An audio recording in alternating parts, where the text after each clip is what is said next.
What's up? What's up? What's up? Welcome to another episode of Funk from the Front Seat. That was just a quick shouty outie to my Nappyhead Funk Army OGs. We've been honored and we're being inducted into the Funk Hall of Fame, and I got to give them a shout out every opportunity I get. And that's going to be sometime in March, Dayton, Ohio. The Funk Chronicles, up there and with David Webb and his people. So, it's going to be really, really cool. And I always want to shout them out. But, like we always do, we're going to go around the United States. But before I do, I want to let you know, Funk from the Front Seat, every Saturday, 12 p.m. Eastern Standard Time. We got some great shows lined up this season, and we're going to be kicking it really, really hard for you, bringing you the real, bringing you the truth, bringing you, of course, the peace, love, and harmony that we need to spread around this world and this planet. Today, we have the honor and the privilege. Our very special guest is Mr. Michael Salter III, and he's a vocalist, a performer with the Temptations Review featuring Paul Williams Jr. Now, to say that twice, that's a tongue twister. But I just want to let you know he's coming in a little bit. We're going to be coming in hot. But before I do, I just want to spread a little love and do what we normally do, the new Do Review, just for you. So I want y'all to sit back and check this out. If you in New York, know that we love you. That's right. Long Island, my hometown, Bayshore. I got y'all all day. Yo, Daryl Holloman, man, hit me up. I ain't heard from you in a while. New Jersey, you heard? What's up? What's the word, Jersey? Delaware, are you aware? Way upstate and up in the Hamptons and upstate in New Hampshire, we got y'all. And we're gonna swing all the way back down to funky Philly Dilly, where my guy David Brooks, Kevin Harrington, and my mentor Howard Beeman is at.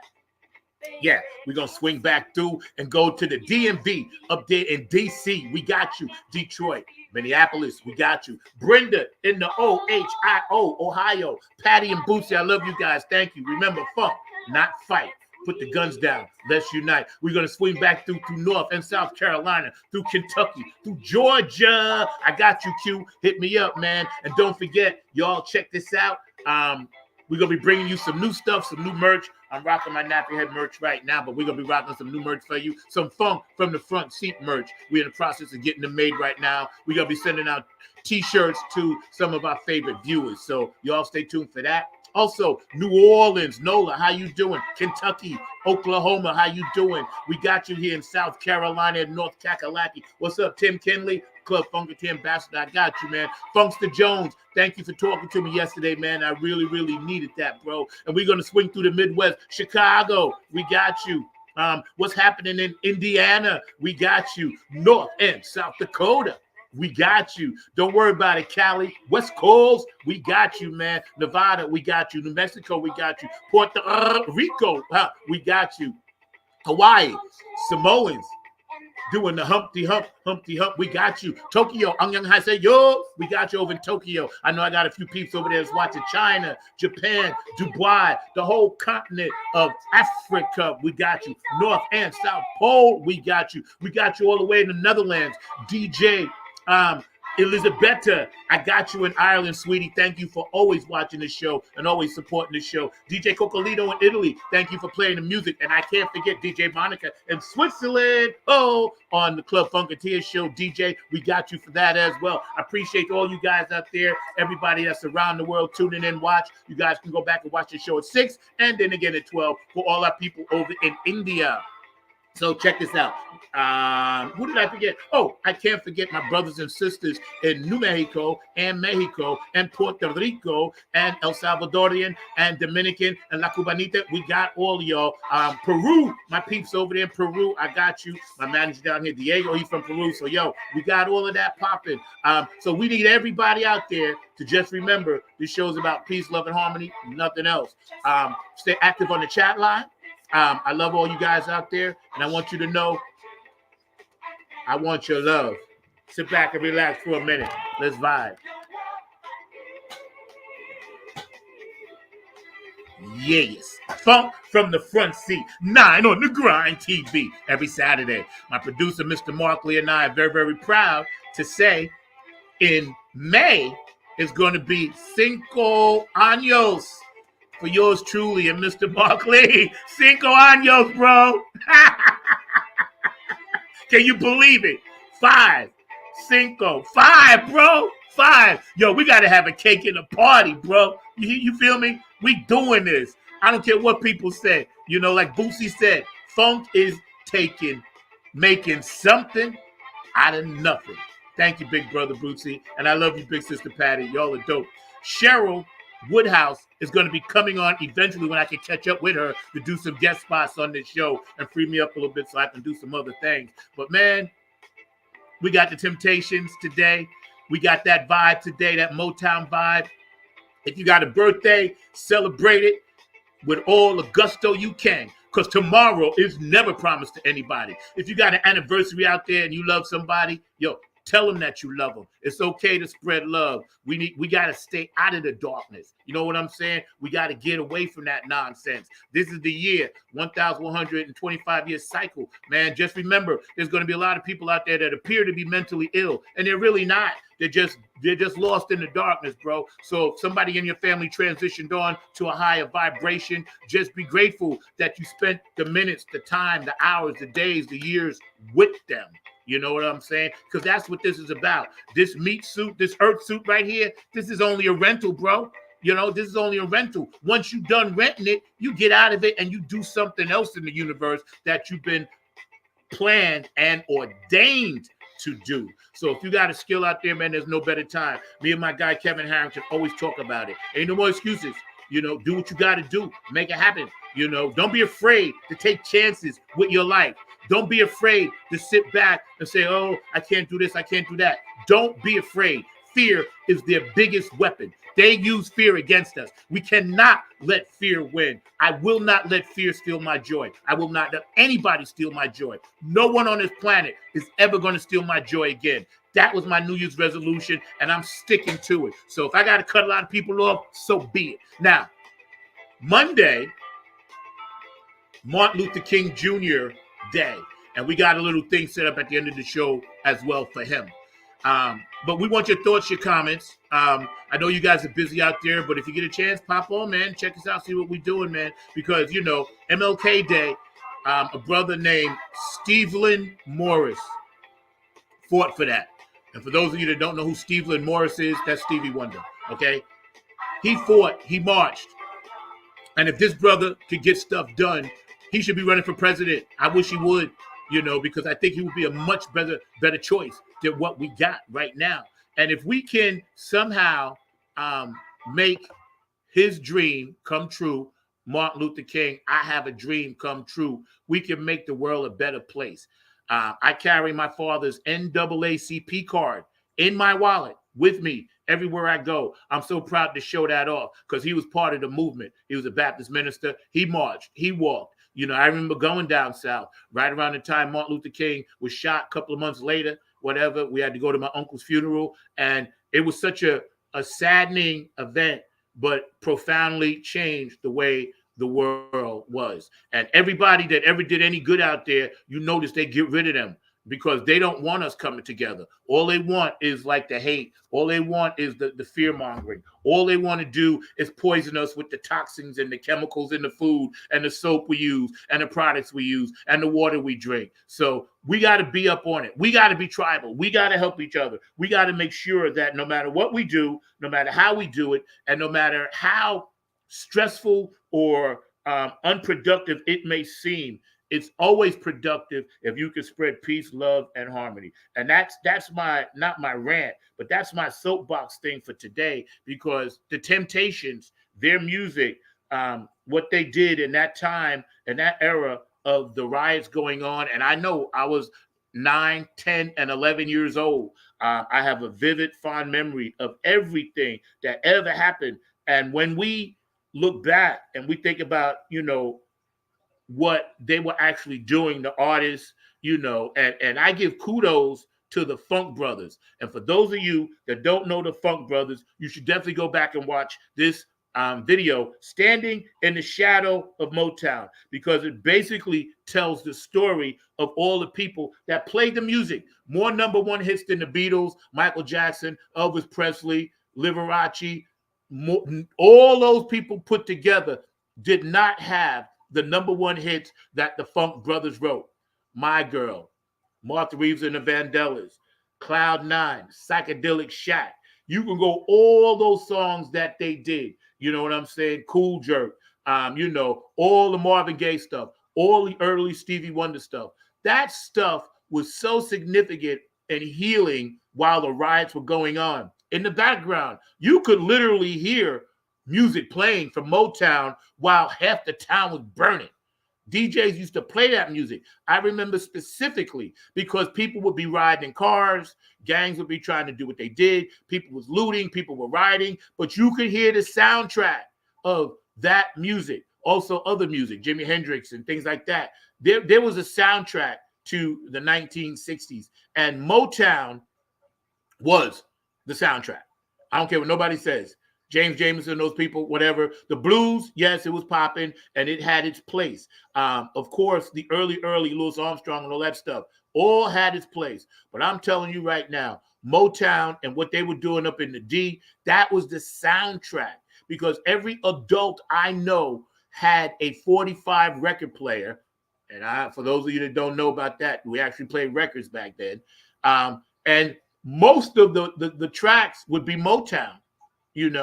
And it was such a profound thing for me growing up as a kid to go to my sister's house and watch my nieces and nephews dance and do the slop and do the jerk, and do the sweep to all of these great songs that Motown was putting down. So today we got somebody that's carrying on that tradition. He's come on a little bit. Mr. Michael Salter III is going to be here. I got my producer back there, Mr. Mark Lee. You want to jump on for a minute and add your reflections, bruh?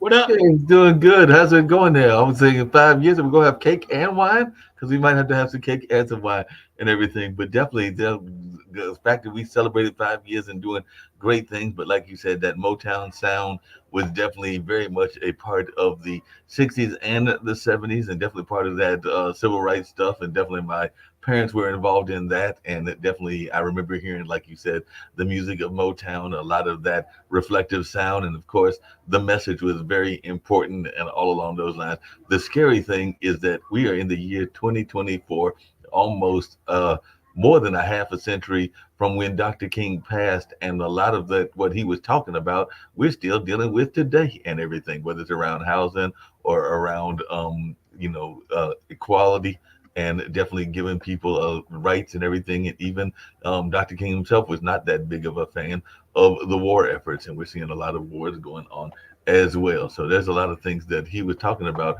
that are still relevant today. And matter of fact, I know you've got the speech that we might play later on, and you hear what he was talking about. A lot of those issues are the same issues that Obama was talking about, that Biden has brought up, or even the things that were going on with mental health and a number of other things that he was bringing to the forefront. Even the way that our prison systems are unfairly geared toward the minority community and all along those lines. But a lot of those were things that he was talking about. I remember going to a journalism camp. I think I told you that when I was a high school student. So this would have been when I was around 17 or 18.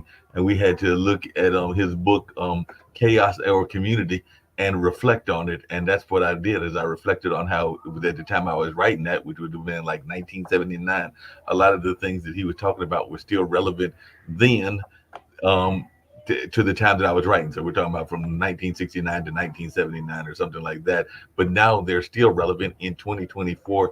And that is a scary thought, that they are still relevant 50 years after his death, or 50 plus years after his death, and all along those lines. So definitely that's something that I think about a lot with those young nephews of mine, and everything is how we have come a long way, but we still have a long way to go of what the dream was, and all along those lines. So that's just some of my own personal reflections about how we've still got a long way to go, even in our education system. We know that some of our African American males are not the ones that are being encouraged enough in the school system, and all along those lines. And there are some places, including in some big cities and some small cities and some small towns, where the dropout rate is very high among our African American males, and all in that space. And these are all things that I'm sure Dr. King would be fighting against, just like he was doing back in the '60s. Yeah, you right. You right about that. What's up, Kurt? How you doing, bro? Love you, bro. Gotta get you back in, man. Curtis Wilcox hanging out with us. I see some reactions coming in. Appreciate that, bro. Thank you. And Curtis Wilcox, for those of you that don't know, amazing funk artist. And I mean artist. Um, well, just give me 1 second.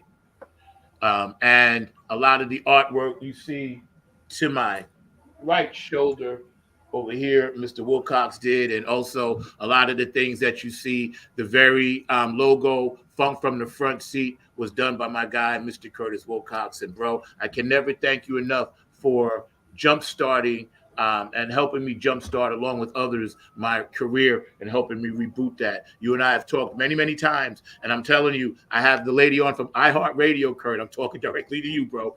I got the lady from iHeart, my good friend, and her dad, and we gonna come on the 20th. And I'm gonna send you the link. You pop on if you want, chat, whatever, and we're gonna dive deep into what you and I call hybrids, home, UFO. We got that show popping on the 20th of January. That's just a preview of the preview. Jen, how are you? I love you so, so much. Thank you for always being there, man. And we send in prayers and hugs and love to you and your beautiful family. And, always you got that guardian angel on your shoulder now, and I know you and I talk privately about things, and I'll make sure that I continue to send you my love and all that good stuff to you and your beautiful family, man, because we do love you. And eventually, when you're ready to come back in, you can slide in and we can chop it up too, yeah. So it's really, really cool. You know what the good thing about doing and having freedom, Mark, is that we can basically do what we want. Mhm. And I think that's why YouTube hasn't kicked us off.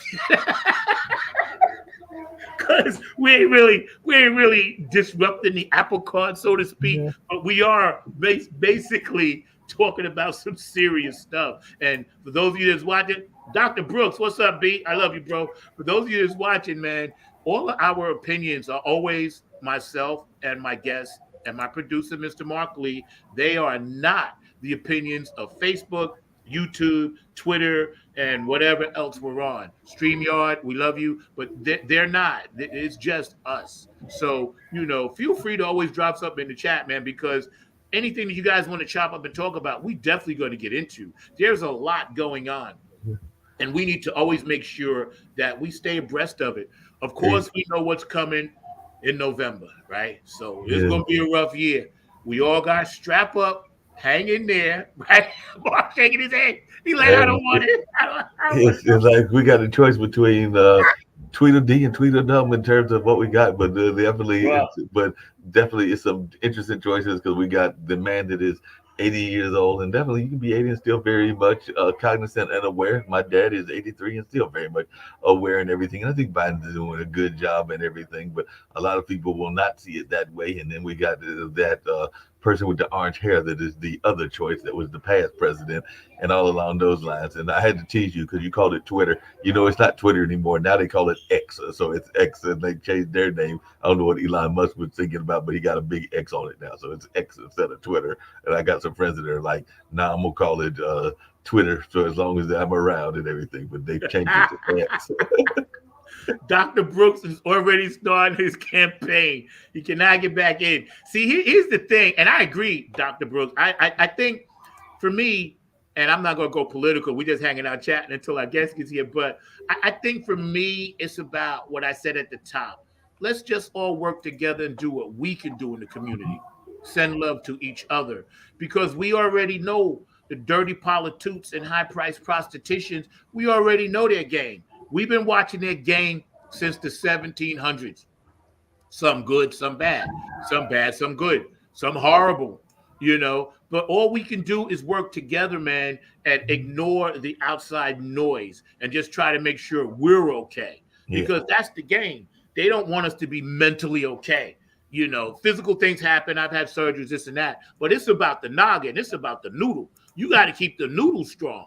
You keep your brain strong, you can bypass a lot of this dark energy that they want to spit out.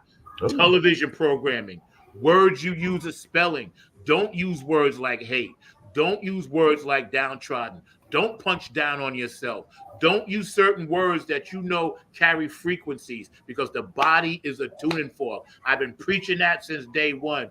People got to understand this vessel, this meat suit, this earth suit is a giant tuning fork. It has been proven by science that frequencies are not electronic always. They're always vibrating on some kind of musical level.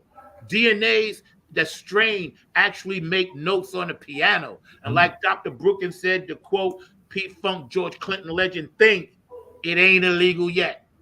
Think it ain't illegal yet. Mark, I got to ask you a question, right? Yeah, go ahead. Did your parents play a lot of Motown?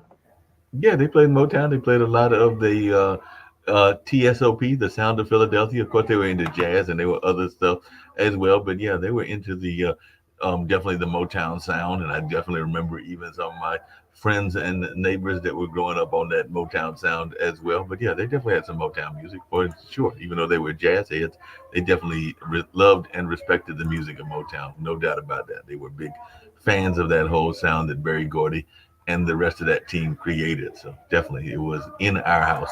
There was no doubt about that. What do you think about the fact that a lot of people are now gravitating, because I know my other friend that plays keyboards with Tony Campbell and the Funk All-Stars, Chris Schmidt, my funk brother, right? We just did something with him on New Year's Eve. And he does a Stevie Nicks tribute thing. My other keyboard player up in New York, Eric Pearl Wilson, shout out. You're a Funk Chronicles Hall of Famer, bro. He does the Diana Ross tribute thing with Diana Ross's daughter. The Temptations have a tribute thing. What we do with Tony Campbell and the Funk All-Stars is kind of like a P-Funk tribute thing. What do you think about all of these tributes to all of these great artists becoming now more popular than ever? Oh, they're becoming more popular than now. I mean, there's even one of the things I was looking up. I was actually going to ask her, I guess, if he knew about it or not. But there's even tribute plays, because there's actually going to be a tribute play to the Temptations that's going to be coming here to Durham. I want to say in February and everything, but it's a play that's coming to the DPAC. So a lot of these tributes are not just done in the form of music bands, but they're also done in theater productions as well. So definitely I've seen some of those even when I was at the going regularly to the National Black Theater Festival, and there would definitely be tributes to like Jackie Wilson. And like I said, I just found out about this one because I was looking up what you had me looking up about this tribute band, and I saw that there was a tribute theater production. So we'll also see sometimes that they are tribute theater productions about the groups as well and everything, because Ain't Too Proud is the name of the production that'll be Yeah, that's right. I saw something like that. Absolutely right. I think, you know, when we get a chance to reminisce, go back in time a little bit and talk a little bit about, you know, stuff that's nostalgic to people my age, it also turns a lot of young people on, you know. That's right, Dr. Brooks. Ain't Too Proud to Beg stage play is in Philly. Okay. Honoring the Temptations. That's right. See, and like I said, we're going to talk more about this to Michael. But yeah, man, that music was a serious soundtrack, man. When we look at the amount of energy that it must have taken those brothers and sisters at that Motown place to record all that stuff, go on the road, do promos. I remember the first time I saw the Temptations, I must have been like 7, and they was on the Ed Sullivan Show. And I was so proud because, of course, Nat King Cole had his show, but I was kind of too young to remember. I remember seeing pictures of Harry Belafonte, and I went to plays with Sidney Poitier. But I was so proud to see, and I can't forget Mahalia Jackson because my mother made sure I saw her. But I was so proud to see those 5 black men dressed to the T, shoes shine, synced in step, singing some shit that I had never heard before. That was profound because I had never seen that as a black kid. You know, I only seen it in the churches. And to me, I was like, wow, they were on TV. I can do that.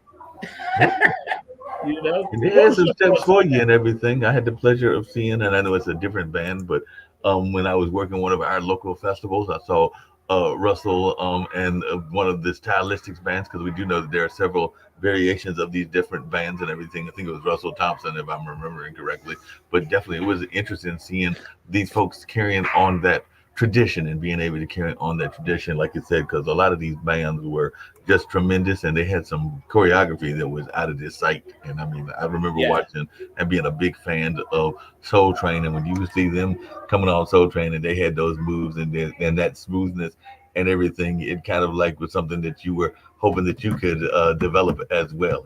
And most of us didn't get to have that kind of smoothness that the Dennis Edwards and the folks of that ilk were able to create. But you could dream and hope that you would have that kind of smoothness in your own life and everything, because they were definitely, they were some true ladies' men, if I can use that term and everything. So definitely, folks were admiring what they were saying, but they weren't just about the getting around the relationship songs, even though a lot of their songs were relationship songs. But as you just said, a lot of those songs were also movement songs. So they were songs that the movement used as well. So a lot of them were definitely in that movement space as well, where they would be sitting there and would be encouraging the movement, whether that was Dr. King, whether that was Malcolm X, whether that was a number of other folks. So that music was the soundtrack of a lot of changes that were going on in the 60s and the 70s. So definitely, I think it impacted a lot of folks in the way that they treated the African American community as well. I don't know if you've picked up on that, but I think that a lot of people were like,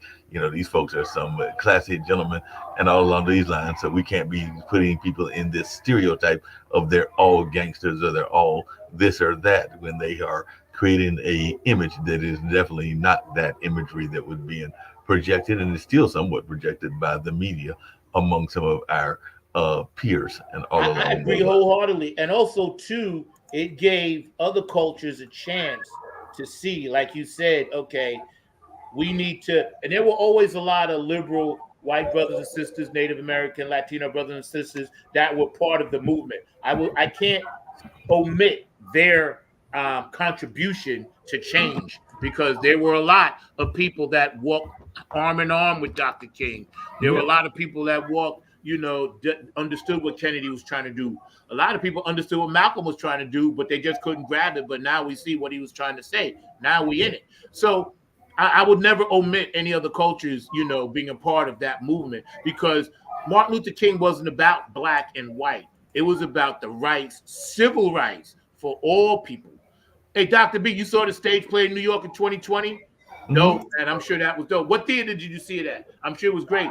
But, that movement, and with the Motown sound and with everything that they were doing, made, and my background too also had the Beatles, and I can't leave them out, because the Oh yeah. Motown and the Beatles, when the Beatles came out with "Come Together" and stuff like that, and "Get Back to Where You Once Belong," and the long and winding road, and Mother Mary comes to me speaking words of wisdom. I was like, damn, everybody, that whole 60s vibe, the Bob Dylan vibe, the slide, all of that stuff was mixed in. And at the forefront, Temptations was pushing it. The Four Tops was pushing it. Martha Reeves and the Vandellas, all of those great, great groups. Dr. B said he saw it somewhere in Times Square. I'm sure it was dope, man. And when we look back at how that changed our attitudes, I couldn't dance like the Temptations, but I damn sure could play the music. You know what I'm saying? So I was like, you know what? I may not be up front dancing, but I'm Wait on. a minute, you didn't have those temptation moves? I thought you had those temptation moves. I got a couple. You know what I'm saying? But they were in sync, spinning around and making sure that they always got back to the mic on time, stuff like that. And there was some things that wasn't quite normal in their journey, but that was part of their journey. A lot of things happened behind the scenes, Motown, this and that. But see, I don't try to take negativity from anything. That's part of the positivity. My friend Janice and I were just talking about that. We need the yin and the yang. We need the sun and the moon. We need the rain to appreciate the sunlight. You know what I'm saying? So a lot of the things that were happening, I was too young to know anyway. So now that I'm older, I understand what they were singing about when they came out with People moving out, people moving in. Why? Because of the color of the skin. Run, run, run, but you sure can't hide. You know, when they came out with that Ball of Confusion, I was like, yo, they on some stuff now. Whoever wrote that, and we'll find out. Yeah. They that day they was on some stuff, and then they came out with Psychedelic Shack, and as they changed, so did their clothing. They went from the nice neat suits and the slick hair. Then a couple of years later, they came out with the afros and the dashikis, and that's why I always thought that they were always right on time, ahead of their time. So, did your parents play a lot of rock music on the station? I'm just curious. No, they played some rock music. And my parents were very eclectic. I mean, they had some music and still are very eclectic. They had some music that was the John Coltrane and the Miles Davis and the Charles Mingus, but they definitely had some rock sounds that were there in the house. They definitely had, so like you said, the R&B sounds and things of that nature. I mean, but then I learned even more about the rock when I went to Marquette, because that's when I discovered groups like Chicago and Who that I might not have heard as much of at home as I heard when I got to Milwaukee in the early 80s, because I had a number of friends that were into all kinds of things, including some that were into slam dancing and some of that more punk rock kind of thing. So I even learned about the Kinks and a couple of other groups that I was not aware of. But my parents with that radio station, they had all kinds of groups. I remember hearing a group that was called Tropicana something, but it was a French rap group. It was a French hip hop group, and all along those lines. So definitely, there was a number of sounds that were introduced to me by a number of friends, and all along those lines. So definitely, I've tried to gravitate toward different sounds and learned a lot of different types of music, including that rock sound and everything. I mean, I think that you've mentioned the group that Vernon Reed was part of, Living Color, and I definitely like that black rock that they were doing, and even some of the stuff that Terrence Trent D'Arby and others were doing later on and everything. So definitely some great sounds in that space. I think when we talk about and we vibe and funk from the front seat, waiting on our guest today. He's popping in. I know he's going to be here because we just talked a little bit ago, Mr. Michael Salter, and we ain't going to give too much away about what he does, but we're going to talk about his career and stuff like that. The guy who wrote a lot of the psychedelic soul funk cuts for the Temptations, yeah. The writer of that song was Norman Whitfield. All right, thank you, Dr. BC. He knows, That's why he be on the thread a lot, man. That song changed my life because it was just so spacey and different from the Temptations, but I was digging it because it had some funk to it. And also, too, people don't know Billy Bates Nelson and Eddie Hazel, wrote Shaky Ground when the Temptations later on started doing stuff, as well as they did some stuff with Rick James standing on the top, as well as they did background vocals for Tina Marie. So the Temps were everywhere. They were one of our group of superheroes. And because they're still their vibe and their love and their spirit is still alive today. That's why we're having this guest on, man. So, we're going to give a big shout out to some people while we're waiting. Of course, P-Funk Radio. I love you guys. Keith Jackson, thank you for all the hard work you do. Godzilla Radio on Wednesday nights.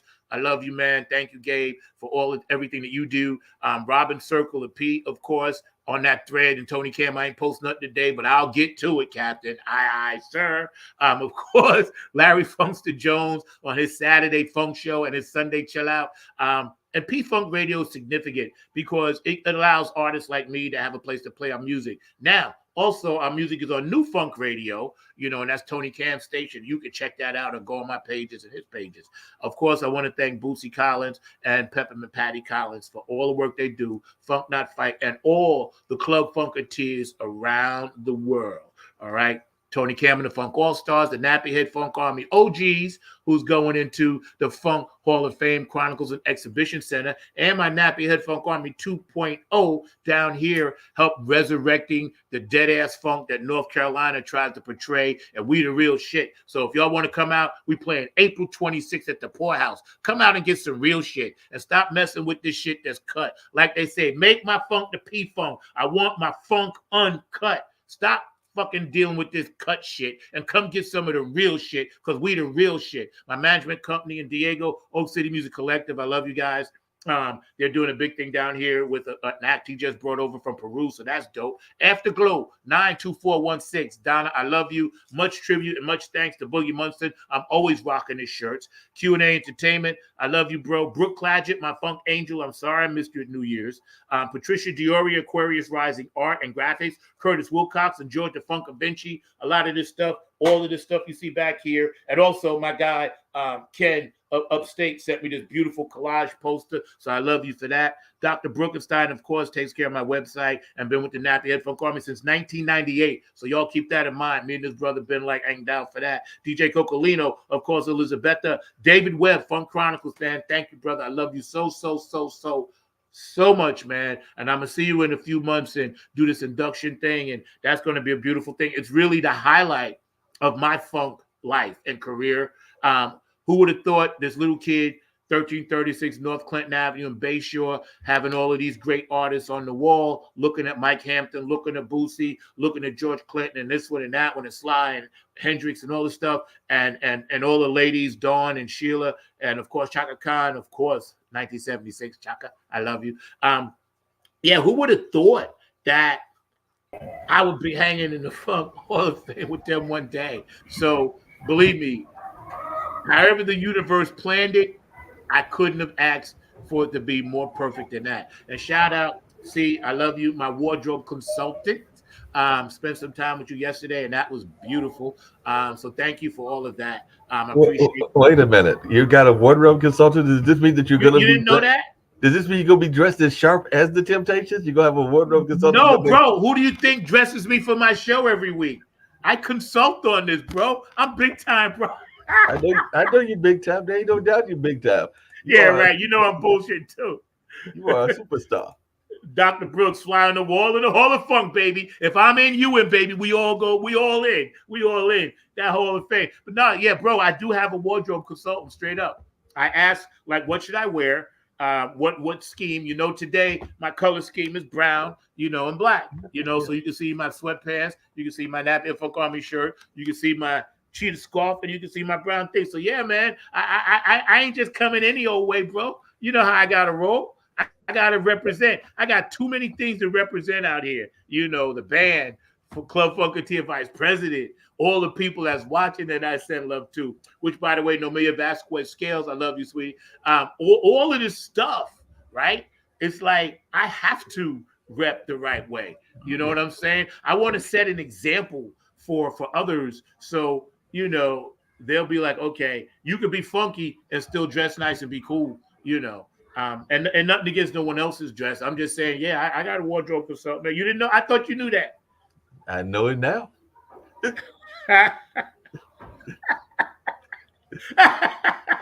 Why do you think every week I say shout out to C? I love you, boo, my wardrobe consultant? I know. I'm just giving you a hug. That's not an imaginary person. That's a real person, and things of that nature. We hanging out today. Funk from the front seat. You know, we got our guest today, Michael Salter III is coming on. We're gonna be chopping it up about what he does and how he does it. He's gonna be here soon, I think. It's 12:43, so I think he's working on it, maybe trying to get on. If not, Mark, if you want to give him a shout out, you can. You know, but you know what we should do? We should run the Martin Luther King video. Can you run that while we're waiting? We can do that right now. Yeah, let's do that, man. Here's your toast to the Boogie and Martin Luther King, y'all, and everybody out there, all cultures who help each other and stay in the tribe. Check this out.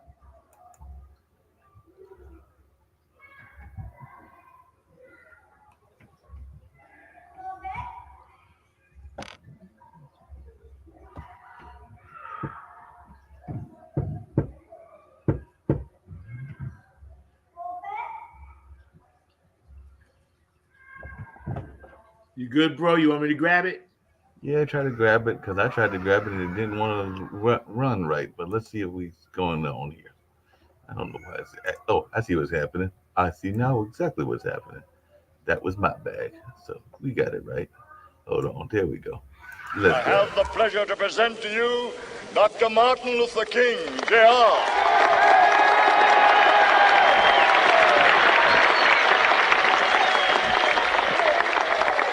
I am happy to join with you today in what will go down in history as the greatest demonstration for freedom in the history of our nation.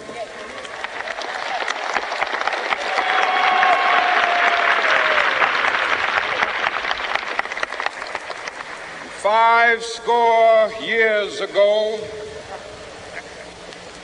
a great American in whose symbolic shadow we stand today signed the Emancipation Proclamation.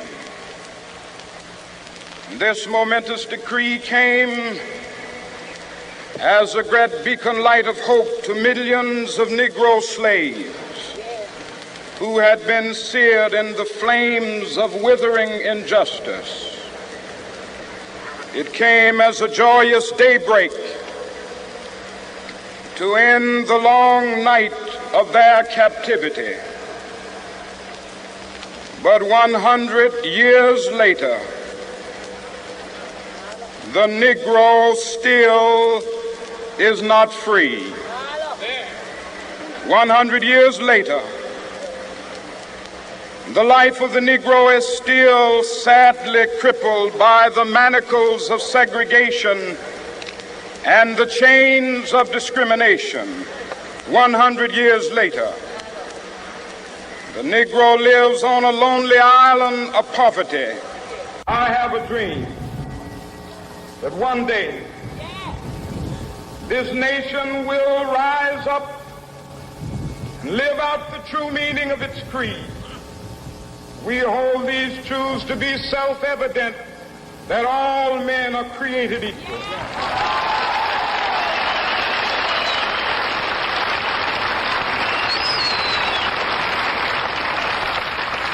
I have a dream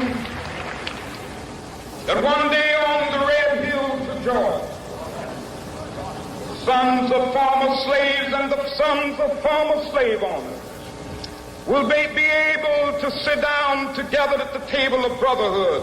I have a dream that one day, even the state of Mississippi, a state sweltering with the heat of injustice, sweltering with the heat of oppression, will be transformed into an oasis of freedom and justice. I have a dream. My four little children will one day live in a nation where they will not be judged by the color of their skin, but by the content of their character. I have a dream today.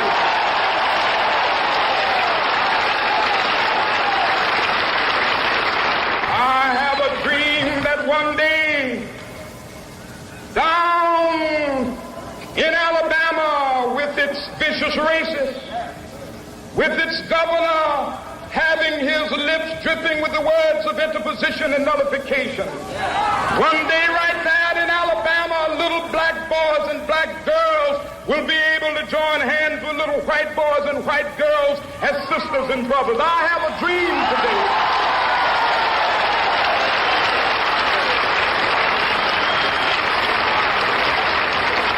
I have a dream that one day every valley shall be exalted, and every hill and mountain shall be made low. The rough places will be made plain, and the crooked places will be made straight, and the glory of the Lord shall be revealed, and all flesh shall see it together. This is our hope. This is the faith that I go back to the South with. With this faith, we will be able to hew out of the mountain of despair a stone of hope. With this faith, we will be able to transform the jangling discords of our nation into a beautiful symphony of brotherhood. With this faith, we will be able to work together, to pray together, to struggle together, to go to jail together, to stand up for freedom together, knowing that we will be free one day.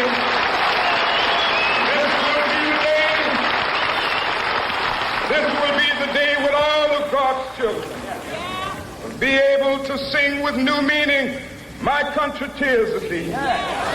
Sweet land of liberty, of thee I sing. land where my fathers died, land of the pilgrim's pride. From every mountainside, let freedom ring. And if America is to be a great nation, this must become true. And so let freedom ring. From the prodigious hilltops of New Hampshire, let freedom ring. From the mighty mountains of New York, let freedom ring. From the heightening Alleghenies of Pennsylvania, let freedom ring. From the snow-capped Rockies of Colorado, let freedom ring. From the curvaceous slopes of California.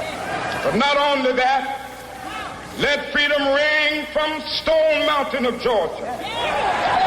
Let freedom ring from Lookout Mountain of Tennessee. Let freedom ring from every hill and molehill of Mississippi, from every mountainside. Let freedom ring, and when it happens, when we allow freedom ring, when we let it ring from every village and every hamlet, from every state and every city, we will be able to speed up that day when all of God's children, black men and white men, Jews and Gentiles, Protestants and Catholics, will be able to join hands and sing in the words of the old Negro spiritual, free at last, free at last, thank God Almighty, we are free at. Yo, man, even today, that's some powerful stuff. That's it. Even today, man. Your thoughts, bro?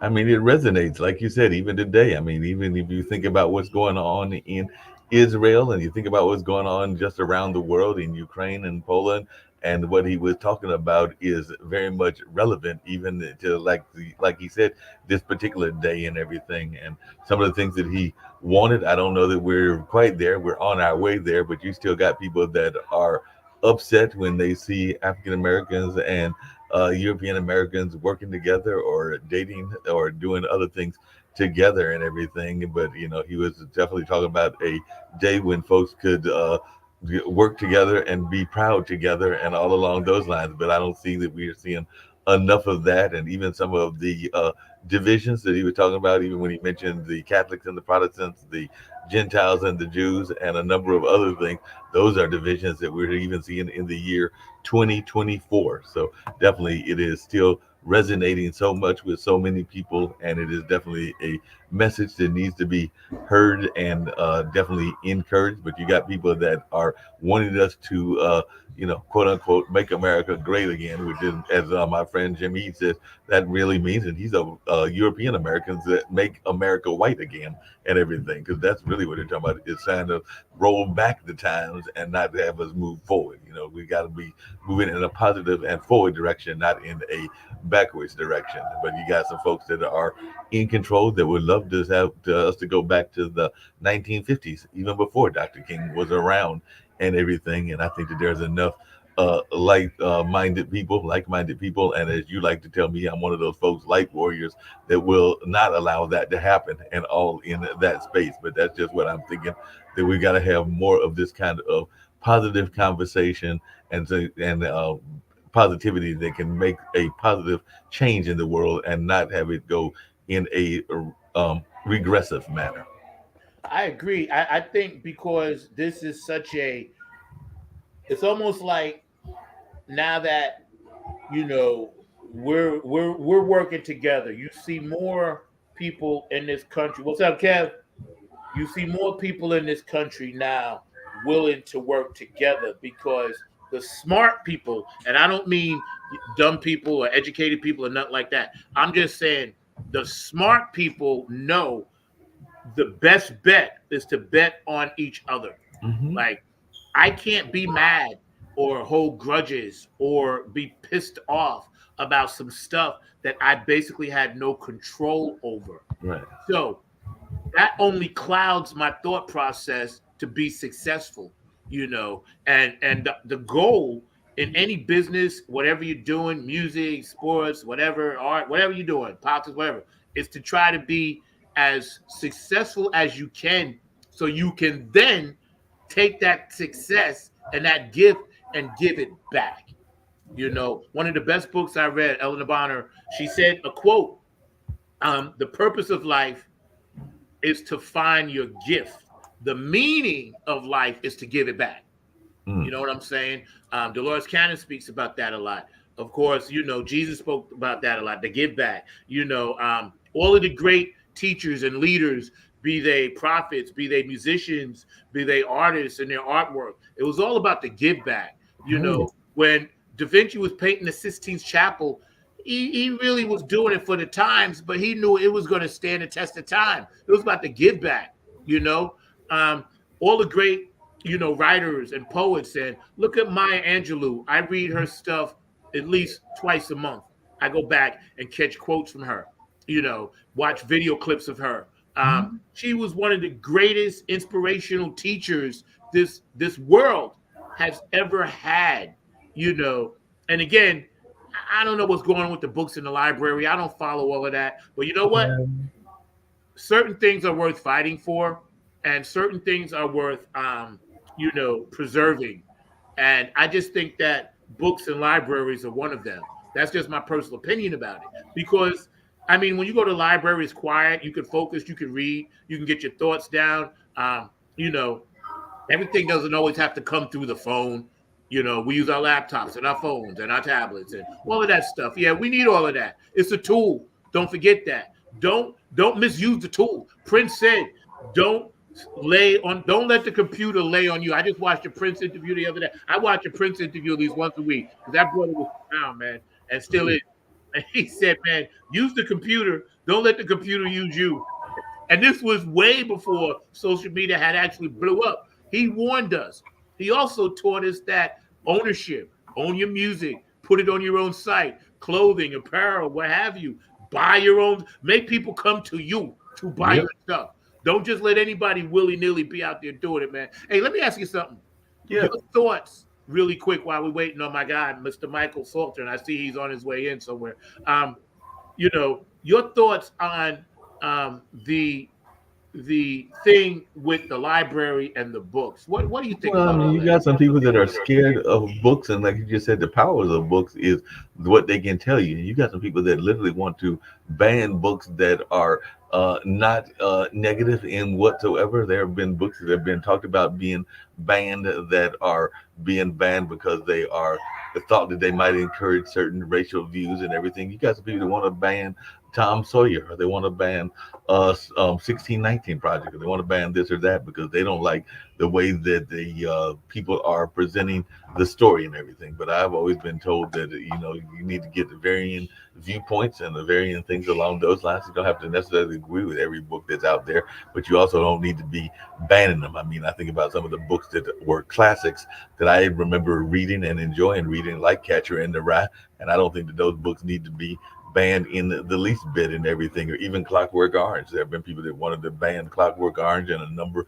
of other books because they didn't like what the book was saying and everything. And a friend of mine actually had a very interesting thought. If you look at some of the things that they are banning books for, because they are afraid that the book mentions things around drugs, or mentions things around race, or mentions things around a number of other things that are out there, including violence and including treatment of people and everything. There are some major books out there that would be banned, including, I hate to say it, if they use that yardstick and actually use the yardstick the way that it could be used and everything, they could even possibly ban the Bible. And that is a scary thought. But there are some people out there that if they put that the narrative of what they are banning, the reasons that they're banning the books, like because they are talking violence or they're talking a number of other things, a lot of those are part of the holy book, whether it's the Bible or the Quran or a number of other books as well.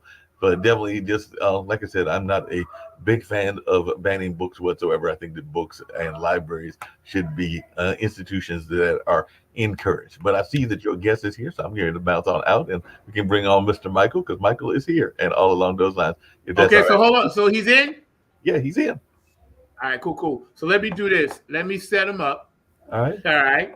Ladies and gentlemen, without further ado, I got my guy taking the time out of his busy schedule. We're going to pump him up. You know, he flew in on the Temptation ship, you know, and he got dropped off with a parachute, dropped into funk from the front seat. He's going to be bringing us the real deal. We're going to be chopping it up. We got plenty of time as long as this brother wants to sit with us and chat. Ladies and gentlemen, without further ado, first time, many, many times to come, my guy, Michael Salter III, is in the front seat with us. What up, bro? What's going on, everybody? Good afternoon.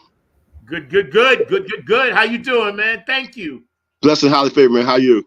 I'm all right, man. Thank you for joining us, man. First of all, I always ask my guests how your family is and how you doing. And shout out to everybody on the thread. Please keep that active. I love you guys. How your family doing and how you doing? Everybody's doing fine. You know, my mom, she's in a nursing home, but battled dementia, but she is coming along just fine. My father's doing okay at his hometown, which is my hometown also, Jacksonville, Alabama.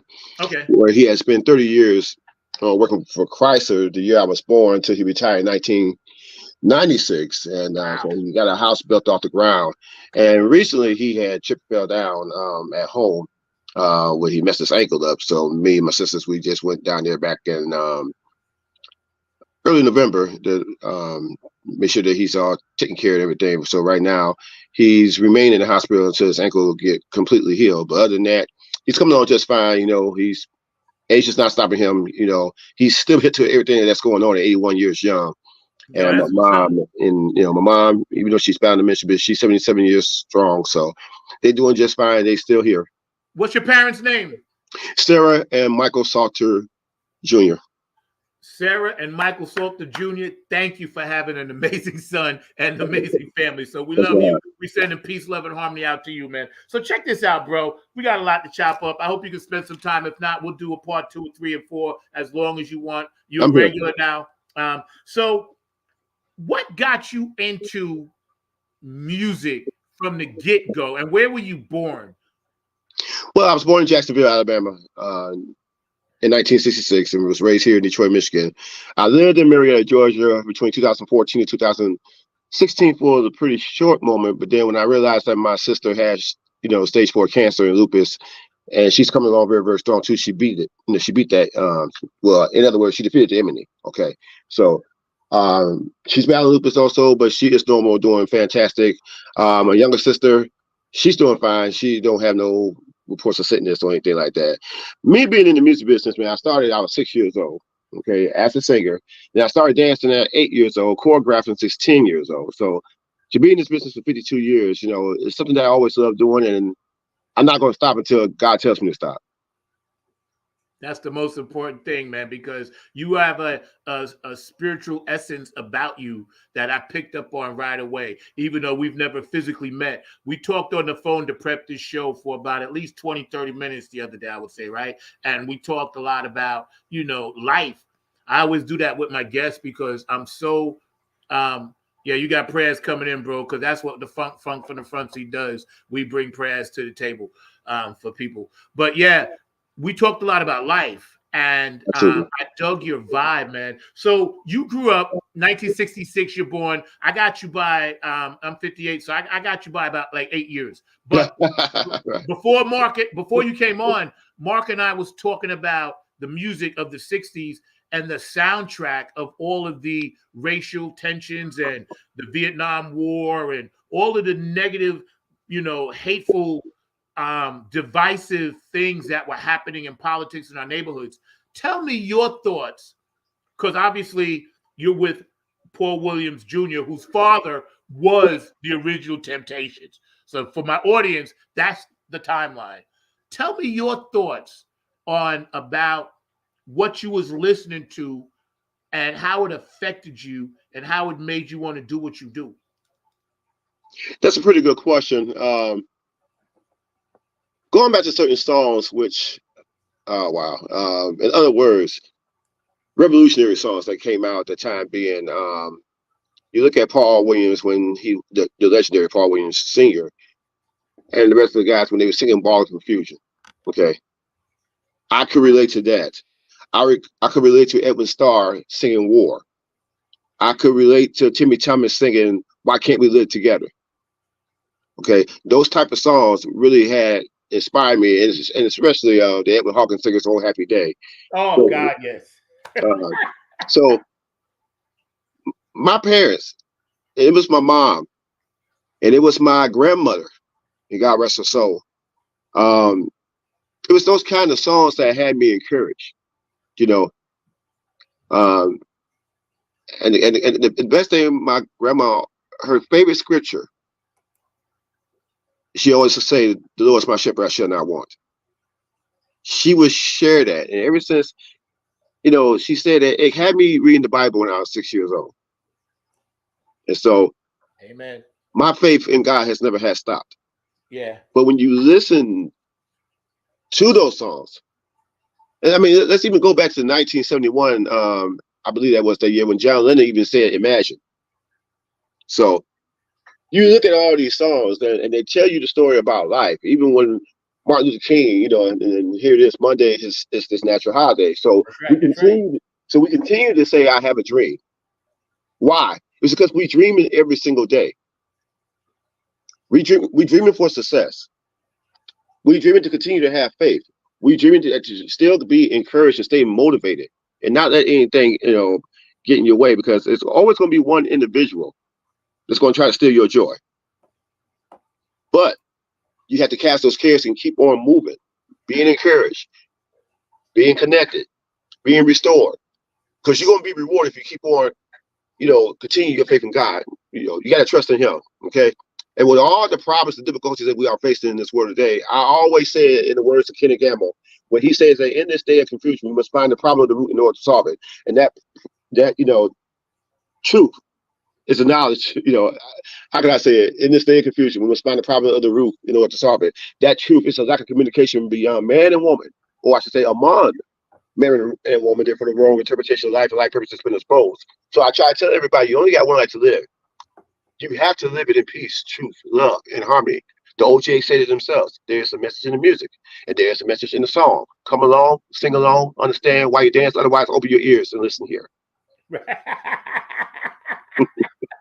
Yo, preacher, bro. Yo, I'm digging it, because I knew, that's why I was telling you all week. I knew this was going to be a fire show, because we all are on, a lot of my listeners, it doesn't matter what, if they believe, agnostic, none of that stuff matters. What matters is the love that we all have for humanity. And that's why I think the music back then gave us relief. I used to watch my father and my sisters and, deal with the struggle. My dad, I carry his NAACP card to this day in my wallet for that reason. But there was always a joy, right? It was like they knew it was downtrodden. Of course, there was sadness because things were being burnt down all over the country. But when a song would come on, and you mentioned some of those great songs, I remember hearing, "Ooh, child, things are good." That brought a sense of like, okay, we got this. We got this, man. And shout out to my Native American brothers and sisters, because they caught the tail end, the beginning and the end, and are still. So we must never forget those brothers and sisters that were originally here. Absolutely. So what did you do in high school when it comes to music? I sang in the men's chorus when I was a freshman in high school under the direction of Mr. Tillis Butler, who was a great, great vocal teacher and vocal exercise teacher as well. I mean, he was amazing, and God rest his soul. He had, passed on, but learning a lot from him gave me the ability to also try to teach other folks their notes, as far as, whatever they're saying, soprano, alto, tenor, bass, baritone, and I will always carry that tradition for what he had, showed me, and as well as other different choirs who I had sung with in years past, from going back way back to my teenage days at Great Little Tabernacle Church of God in Christ, to where I'm at right now, 27 years at Fellowship Chapel under the direction of Reverend Wendell Anthony, who is our pastor, he just recently celebrated his 74th birthday, and this is going on his 36th pastor anniversary. So he is the president of the Detroit branch NAACP, where he had carried that tone for the last 31 years and 10 and a half terms. When we better yet, 15 and a half terms. Okay, go ahead. I'm sorry, go ahead. I didn't mean to interrupt you. But I other want than to say when we look back at our generation of school, we always all of us say, man, we were so fortunate because we had school training, we had church training, we had the Motown stuff, the P, the slide, the this, to that. We had so much to draw from. And that's why when I get further into your interview here and we're hanging out with the amazing Michael Salter III, taking time to hang out with his Temptations review, of course, featuring Paul Williams Jr. and his Paul Williams was the original guy. We were fortunate to have all of that. And I think that's what made us spiritual. Not so much about religion, but it was spiritual. Because all of that music that came out, it made you feel a certain way. Last week, I had my big brother Ken Knox on for chairman of the board, right? oh yes, yes, Yeah, he's my guy, man. And he's my guy. And his guy, the general, wrote that song Patches. And I told him, first time I heard that song, it made me cry. You know what? Let me say this, because when I first heard Patches, well, first of all, I thought it was a Motown song by the Four Tops, and I had to, look at the research, and there was Clarence Carter Yes. that sung that song, but the general wrote that. Yes. Didn't even know that. Didn't know that. That's and right. that was one of my favorite songs. Yeah. I think, like you said, man, Motown was such a force, a driving force. When I was telling before you popped in, when I saw the Temptations, those 5 beautiful black men on the Ed Sullivan Show. Oh yes. In sync, singing live. No tapes, no this, no that. Real notes. And they were on my screen. It gave me hope as a black kid, like, damn, I could do that. How did you feel when you first realized Motown was what it was? Absolutely. And when I was raised in Detroit, we stayed on me and my family, we stayed in Virginia Park area, which we weren't that far from the Motown when it was actually still going on before they moved their headquarters in the late 60s. And then around 1987, they changed it to a museum. So I wasn't that far from there. And my mother, she had so many Motown 45 collections. So it just shows you how much she was more into music. Yeah, I know, everybody I talked to that was born there or raised there or went there or whatever and was in that vibe, they all have amazing stories. I got to ask you a quick side question. The Funk Brothers, your thought on the Funk Brothers? Totally awesome. Right? No words. It's not really much to be said. I mean, these guys was just awesome. I mean, under Berry Gordy, who's still going strong at, 94 years strong. And, all these guys had a job. Okay.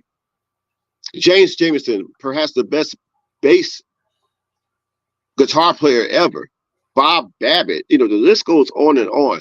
They knew what they was doing. So before, all this funk came along, 1959, when Berry Gordy had a vision, there it was right there. He hired musicians, he hired songwriters, he hired executives. He hired Martha Reeves to work in the office before she became famous. And then it wasn't until she came out with Heat Wave and, Dancing in the Streets and, and all that great music that she put in, she was working under Berry Gordy. And when Marvin Gaye came out with the song Stubborn Kind of Fella in 1962, he had Martha Reeves and the Vandellas singing background. So it just shows you, how much history that there is. And the Funk Brothers was just a unique, awesome, powerful band. And if you look at now, I mean, a decade later, look at Mother, Father, Sister, Brother, who was MFSB, which is an outstanding 32 to 40 piece orchestra that came out of Philadelphia, Pennsylvania. That's where they got their message from. That's what they learned from the Motown sound. Kenny Gamble, Leon Huff learned from the Motown sound. Then you got Jimmy Jam, Terry Lewis. Not only have they learned from Motown, but they learned from their perspectives, Gamble and Huff. So the list goes on. The tradition lives. Yeah, Stevie Wonder, Ashford and Simpson. Yeah, Smokey. they were all great songwriters. Yo, man, it was insane. I couldn't believe Motown was spitting out records daily. Yeah, and then you look at everybody had a job, you know. Holler Doja Holler and worked with the Supremes and the Four Tops, and then you had who else? Norman Whitfield that came up later. Stevie Wonder, who was playing the harmonica, and Berry Gordy was impressed by his talents and everything, you know. So everybody had some, you know, everybody became great artists, but they learned how to write songs like Marvin Gaye and of course Smokey Robinson and of course God, yeah. and Stevie Wonder, you know. So it just carries on and on and on. Yeah, but bro, I can tell you this, right? I'm adopted, but my mother, Hetty, you know, my mother who adopted me, she took me to the Apollo. I saw Marvin Gaye and the Motown Review. Marvin Gaye was playing drums, bro. Right, absolutely. I was like 5 years old. Little Stevie was no more like than little Stevie doing fingertips, right? I actually seen this stuff, and to this day, I'll never forget, like, when I realized Marvin went up front to sing, I was like, man, he was a genius. Coming out of church playing piano, he was playing drums, bro. It's like, Marvin was amazing. He was amazing. Stevie Wonder played the drums as well. Yes. Mark, you back there, man? I want to pull up some of those pics, and then we'll get to that video. We're hanging out with my guy, Michael Salter III. So tell us a little bit about your solo career, man, before we get into what you're doing with the review. Tell us about your solo career, what you're doing. My solo project is still in the works right now. I'm working on probably about 6, 7, 8 tracks right now from the start. And I credit Steve Mills, who's our music promoter, engineer, and music movie director as well. He did a lot of music scores for certain shows on NBC, certain movies like The Batman, and then Chicago Fire, Chicago Med. The list goes on and on. So the talent that he has, you know, at 45 years young and everything, and then doing the work on my album, of course, with Artima, who's an outstanding songwriter and choir director from her church. So when you get ready to hear this album, you're gonna be amazed. It's more of it's definitely R&B with some 70s groove and pop funk and romance. So it's all coming along. So it's more like in the like the 70s disco area. Yo, let me tell you something. People try to always categorize music. And me and my guy Kevin and Dr. we talk about this all the time. There ain't no category. It's just music, right? And I can't. I don't really fuss at people about this. It doesn't bother me. But internally, I always wondered why people always want to put labels on things, you know, because Prince and Jimi Hendrix and Sly and the Motown and this and that and P-Funk and Bootsy, all the music, Chaka Khan, all the girls, Earth, Wind and Fire. It's just music. It's music. And the eras change, the sounds change, the styles change, but the vibration stays. And that's why, you know, how do you feel about when we talk about music being a spiritual vibration and the only language we all speak? That's not a problem. Kenny Gamble and Leon Huff have a phrase about music. Their form of music, when they say music, is M, music, I, understanding, S, spiritual, I, let me get this right. M, music, U, understanding, S, spiritually, I, information, C, clearly. So that's music, understanding, spiritual, information clearly. Leon Huff even said the same thing. You won't feel the move unless you feel the groove. That you have to understand. Everybody should understand. Everybody had a message, okay? I don't know if you remember when Rufus Chaka Khan did his 1978 classic called At Your Best. Yes. Unbelievable. Maurice White, Earth, Wind, Fire, That's the Way of the World. Year later, Maurice White, and almost made me broke down. At 10 years old, when I heard the song that Maurice White did called Burning Bush. It came from the Spirit. Yes. So you actually know what I'm talking about. And then the OJs. Every OJ's album that they had in the 70s I love, but the one that inspired me most is the Survival album. I guess you know that. Survival, yes. Yep. And I think that the best, you know, if I had to say one of the most romantic songs the OJ's made, there have been so many, but Let Me Make Love to You was the one that got me. And then the other song on there, on that album, 1975 Survival, was How Time Flies. That is my favorite, more than likely OJ song of all time. And I love them all, but How Time Flies, it took me back when I was 9 years old. My uncles did nothing but listen to the OJs. It wasn't anything else that they didn't want to listen to but the OJs. Yo, let me tell you something, right? See, now here's the thing. Within the community battle of music, those groups used to battle on the record. You could tell if the Four Tops came out with something, the Temps was gonna be like, "Yo, I'm coming with this." Absolutely. And then the OJs would be like, "No, hold up. It's only three of us, but we could grind." My thing was when they came out with For the Love of Money, and Anthony, the bass player, had wrote that for them. Yes, Anthony Jackson. And when I heard that, we all heard that. I think it was 1972, 73, bro. 73. For the Love of Money. And we was like, what? Yeah. Is that possible? You know what I'm saying? Yes. That came out the Ship Ahoy album in 1973, but they made it. Ship Ahoy, yes. Oh, this is such a great interview, bro. Yes, you're making me so happy. My audience, I'm sure, is digging it, man. We hanging out with Michael Salter. We're gonna run a few of these picks, man, before we run that video for you, man. Yeah.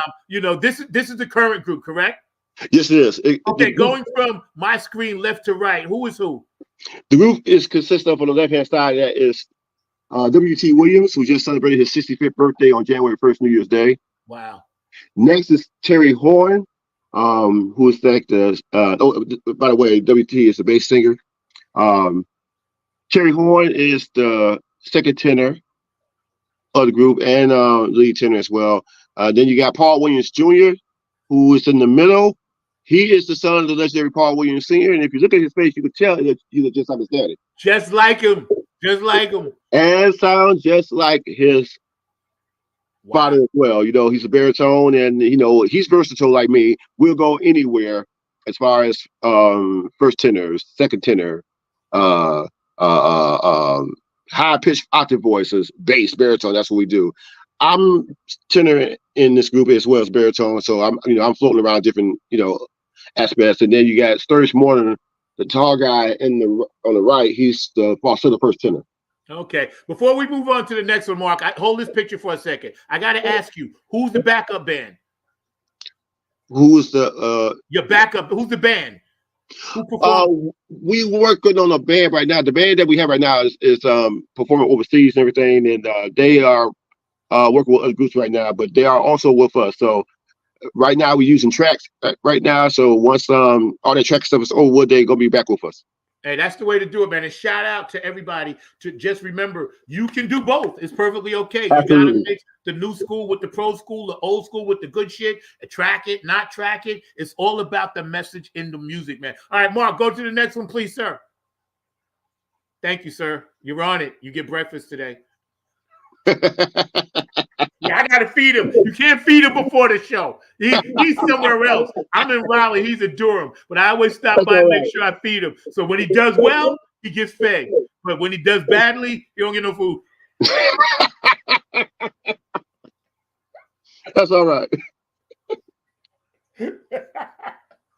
There you go, shining. And I love the fact that you guys are clean as a whistle, as my father used to say, sharp as Dick's hat band. I never knew what that meant, but Reverend Robinson used to say that, man. Go to the next one, Mark. Okay, here we go. I'll let you take it. In case you don't know, this woman, she really need no introduction. I'm going to tell you right now, she's been in this field a mighty long time. She's about to get ready, and I hope she ain't listening, but she's almost 83 years old now. That's Martha Reeves. And she was a Motown. Yes, a Motown legend. A legend. I had the opportunity to meet Martha Reeves in 1986 when I was working as a busboy, just watching for Big Boy. And I can tell you about Martha. She knows everything about Motown. To me, she should have been a teacher as far as I'm concerned, or because she knows everything. She worked for Barry Gordy. They went on to great success as a female group, and had a lot of great hits and everything. Then she went solo to start doing her thing. She's working with a couple of ladies with some new Vandellas. She was a one-time member of the Detroit City Council, where she was there for a short time, but now she's continuing to do her singing. Singing is not going to stop her. She's going to keep on moving and grooving, and she's a great speaker. She just loves to talk. But other than that, down to earth woman, man. She knows everything about Motown, and that's why we call her a Motown diva legend. Yo, let me ask you something, man. And I'm gonna ask you. I'm not putting it on blast or nothing, but if you ever get a shout and a chance, man, and shout her out, man, please. If you could get her on with you and come back, I'd love to talk to both of you, but I'd love to talk to her as well. So if you on the side, I'll call you, put me in touch with her, man, because I'm all for sharing the story of all the women in the struggle in the music game too. A lot of the Funketeers, Dawn and Sheila and Linda Scheider and, Donna Sneed and, all the Funkadelic women and all the women that are out there. I even reached out to Chaka. She didn't get back to me yet, but she sent me a heart that I saved and took a screenshot of because I congratulated her for going into the Hall of Fame, and it took so long, and we know why she didn't get in, the whole Black Panthers thing, but that's another show. But this woman here, I would love to talk to her, man, when you come back next time, man, and some of your crew too. We got one more, and shout out, Martha, we love you, man. We know that you're a queen. We got one more, and then we're going to show this video. Nice job, Mark. Thank you. Okay, those are the guys I had just mentioned earlier. These are the same brothers, W.T. Williams, Sturridge, Moreland, myself, Paul Williams, and Terry Horn. Right. And Mark, my producer, says one of Martha's singers, Jason Epps. Is that it? Jason Epps. Okay. In Durham. And she was a member of Martha Rizzo. So yeah, we'll get her on, Mark. Run that video, and then I'm gonna bring my producer on because he wants to chat you up for a second. But we got a great show. This is hot. Thank you for coming on. I'm loving it. You guys out there are active on the chat line. We love all you guys. Stay active, man, because I'm telling you, this whole year we're going to be doing this, and May is our 5th year, and we're very proud of that. Let me share something with you now. This picture right here. Okay. Now, 1969, the Temptations, made a song called Psychedelic Shack. Okay. Where we performed at right here, it's in a small little venue on Woodward Avenue. It's called the Psychedelic Healing Shack. Wow. Psychedelic Healing Shack. Yeah, that's the place where we have performed at. Wow. See, now that's again, that's full circle, spiritual, goes around. And we was talking earlier before you popped in about, Ball of Confusion, Psychedelic Shack, how they changed with the times. They changed their dress. They went from the slick to the afro. You know what I'm saying? The album covers were a little more funky. You know what I'm saying? Yes. Barry Gordy, the genius in him, he was always one step ahead. Yes, he was. And see, people say what they want. I don't get into what people do or don't do. I just look at the results and take what I can from it, man. We're going to show this video of you guys getting down too, and then we're going to come back and chat with you a little bit more. Y'all hang tough out there. Funk from the Front Seat every Saturday, 12 p.m. Eastern Standard Time. My guest today, Michael Salter the Third, is in the house. That's your heart, man.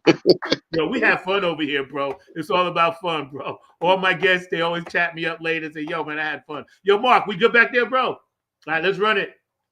Thank you, sir. Come on, everybody, put your hands together like this. Come on.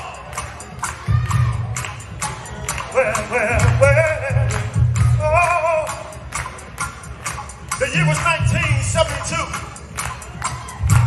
That's when the Temptations won 3 Grammy Awards and 2 American Music Awards for this song. This song goes out to all the papas in the world. Now, Paul, look out now. Oh, you know what he's doing. Terry, what you got, man? Okay. Brother's looking good. All right, sir, what you got, man? That's 3, y'all.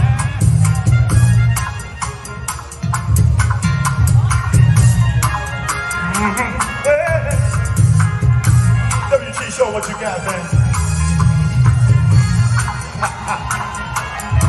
Well. Well.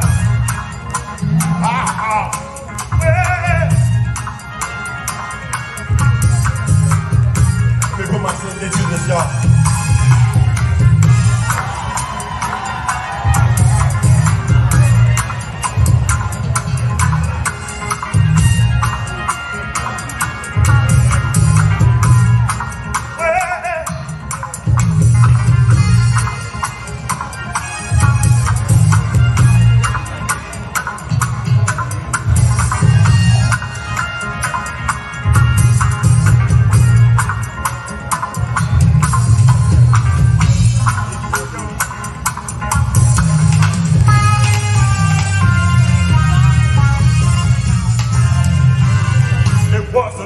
September, the day I always remember. Yes, I will, 'cause that was the day that my daddy died. I never got a chance to see him. There was nothing but bad things about him. Mama, I depended on you to tell me the truth. Mama hung his head and he said, son, Papa was a rolling stone. Well, yeah. Wherever he laid his hat was tall. All these was the Lord. Well, Papa was a rolling stone. My son, yeah. Wherever he laid his hat was tall. All these was the Lord. Hey, Mama, is it true what they say that Papa never worked a day in his life? Some bad talk going around town saying Papa had 3 other times, and I know the why. That is right. Hey, Papa doing some storefront preaching, talking about Satan soul all the time. Stealing in the name of the Lord. Everybody put your hands together. Papa was a rolling stone. Wherever he laid his hat was home. All these was the Lord. Mama showed me love that man. Papa was a rolling stone. Somebody. Wherever he laid his hat was home. All these was the Lord.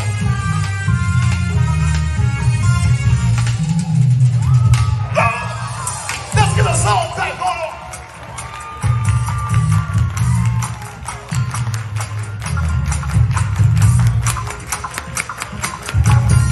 I can't hear you.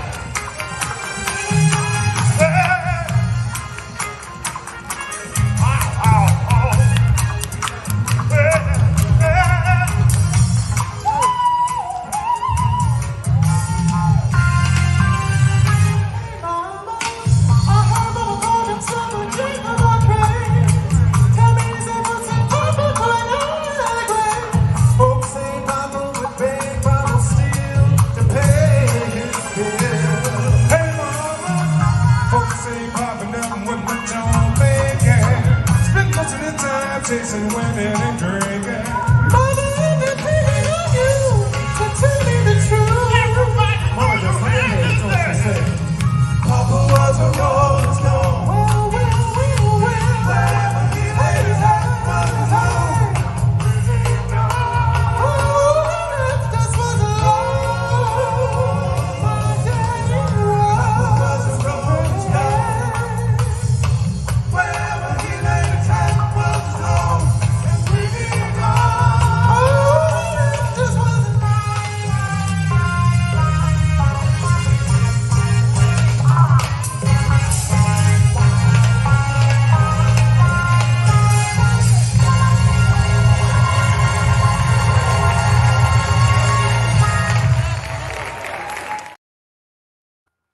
Oh my God.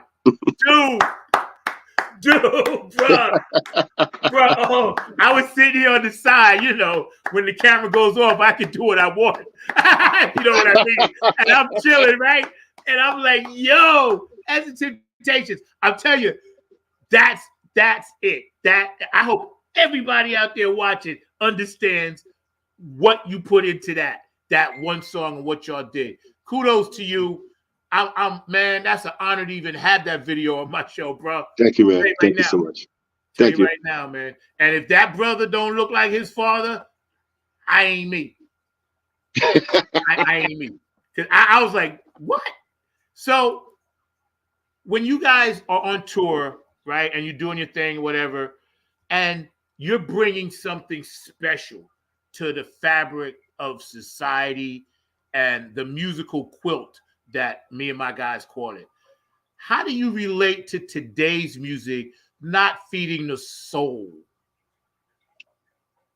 I'm gonna tell it to you like this. The late great Maurice White of Earth, Wind & Fire has said, today's music is in the crossroads, which that is true.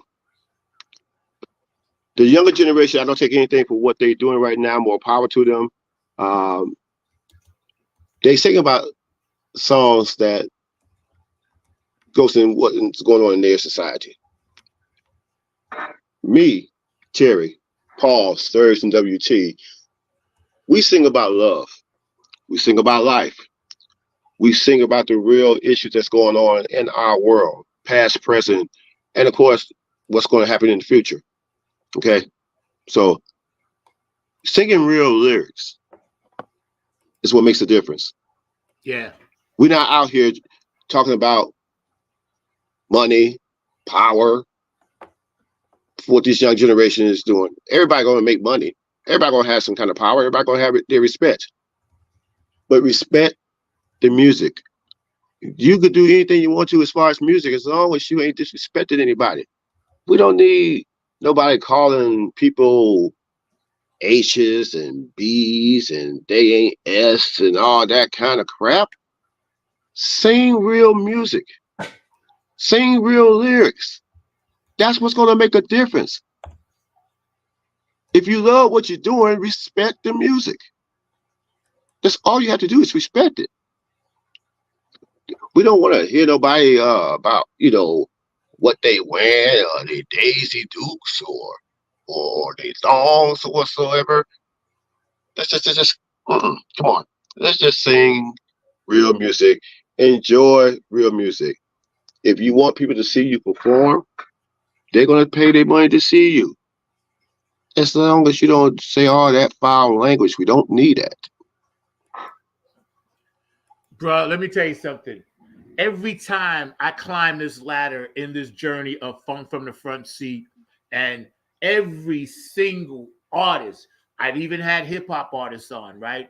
We all are trying to send the same message to these people. Stop living in the dark with all your bullshit. And I have to say it like that because you're right. I don't care what kind of sneakers you're wearing. I don't care what kind of jewelry you blinging. I don't care if you on all these sports shows and you're supposed to be a musician, this and that. I could care less. What I care about is what you said. Ain't no woman like the one I got. Or, you know what I'm saying? That's the way of the world. Or Temptations, Ball of Confusion. People moving out, people moving. See, that's feeding the brain. And when you feed the brain, you feed the third eye. And when you feed the third eye, you feed the spirit. And I'm so glad you said that because I'm going to be cutting this year's shows up, putting out shorts. That's going to be one of my best shorts right there. You know, why do you think the industry, besides greed and corporate divisiveness, why do you think people in the industry are afraid to break away? Some of them are trying. iHeart bought out everything. This one venue can't play here. How do you think we can break away from that and pool our money together to make it bigger than what it is? I think it's easy to break away. First of all, you got to continue to have faith. You got to pray every day. This, you know, my pastor shared with me some years ago when I was going through a situation because we're all going to be, there's going to be a time and place we're all going to be in darkness. Okay. Yeah. And He said people are going to do anything that they want to do to get the best of you, which will make you a victim. And we don't want to be victims. We rather be victorious rather than being victims. You cast those cares out, pray to the Almighty, because there is an easy way to get away, and that is to walk. Walk away from everything. Deal with somebody that you could trust in this industry, rather than somebody going to say, okay, we got you here, we got you there. Don't worry about a thing. It's all going to be taken care of. And then 9 times out of 10, it's not. Look at New Edition when they first came out with their first album, then into their second album. These guys couldn't wait to get their first check, and all they got was $3.98 because they were stuck in a time warp with a producer. And then they finally got out the darkness. So you could easily get out the darkness and just walk away when you want to say to yourself, I'm being sick and tired of being sick and tired. God opens doors. You ever heard the old saying, let your fingers do the walking through the yellow pages? That's right. And it goes, and you climbing up the ladder, and you keep on climbing and climbing and climbing. And as long as you climbing up, there is going to be a blessing. When one door shuts, another door opens. So continue to climb that ladder. If you had to do it all by yourself, do it by yourself. Don't depend on no one. Hey, yes. Boom. Yo, I got to hit you, man, because you lighten up the thread. First of all, well said, Dr. Brookenstein, my guys up in Philly D. But first of all, a big shout out to my other crew. I ain't going to forget you guys, man. James Vickers, Vincent Steinders, Michael Patterson, and Curtis Wilcox. Of course, you know, my girl Jen Vanderputten, love you, man. But, you know, Dr. Brookenstein 69 said, you know, well said, Michael, you know, because these people feel what we feel. Jen Vanderputten, I'm putting up her comment right now. And, you know, she said, so true. The expensive look is a trap. Drape your soul in splendor instead. Boom. High five to you, Jen, for that. You know, and of course, Dr. Brooks, preach, Michael, preach. Because here's the problem. And I have 2 daughters, 115, 119. We recently tried to connect again. I gave them some gifts, and they'll get back to me when they can. But I know the love is there, so I love them, Caleb. You know, ain't no worries. Dad got you, man. So, what you just said needs to be on a giant billboard poster running along Times Square daily. How do you feel about the same situations in the gospel music? I'm glad you brought that up. Have to, bro. We locked in, bro. We locked in.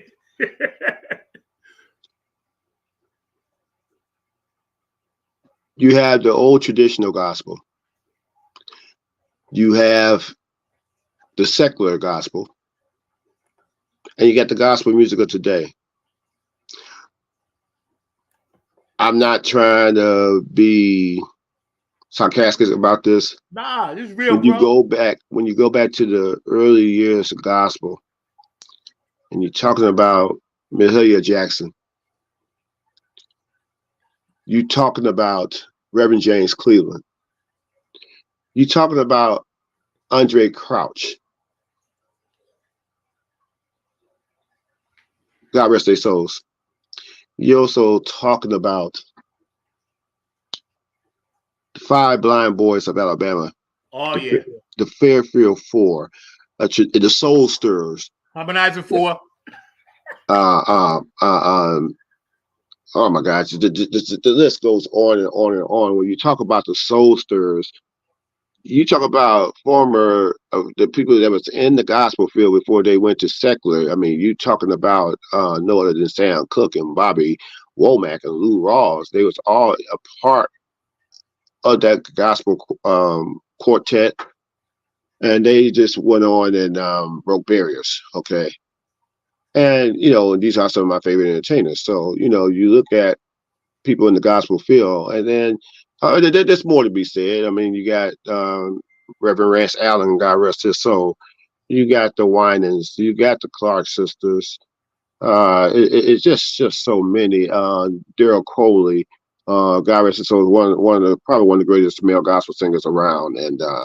And then you look at today's gospel field. I don't take anything away from the Ty Tribbett's, the Kirk Franklin's, Corn Hawthorne.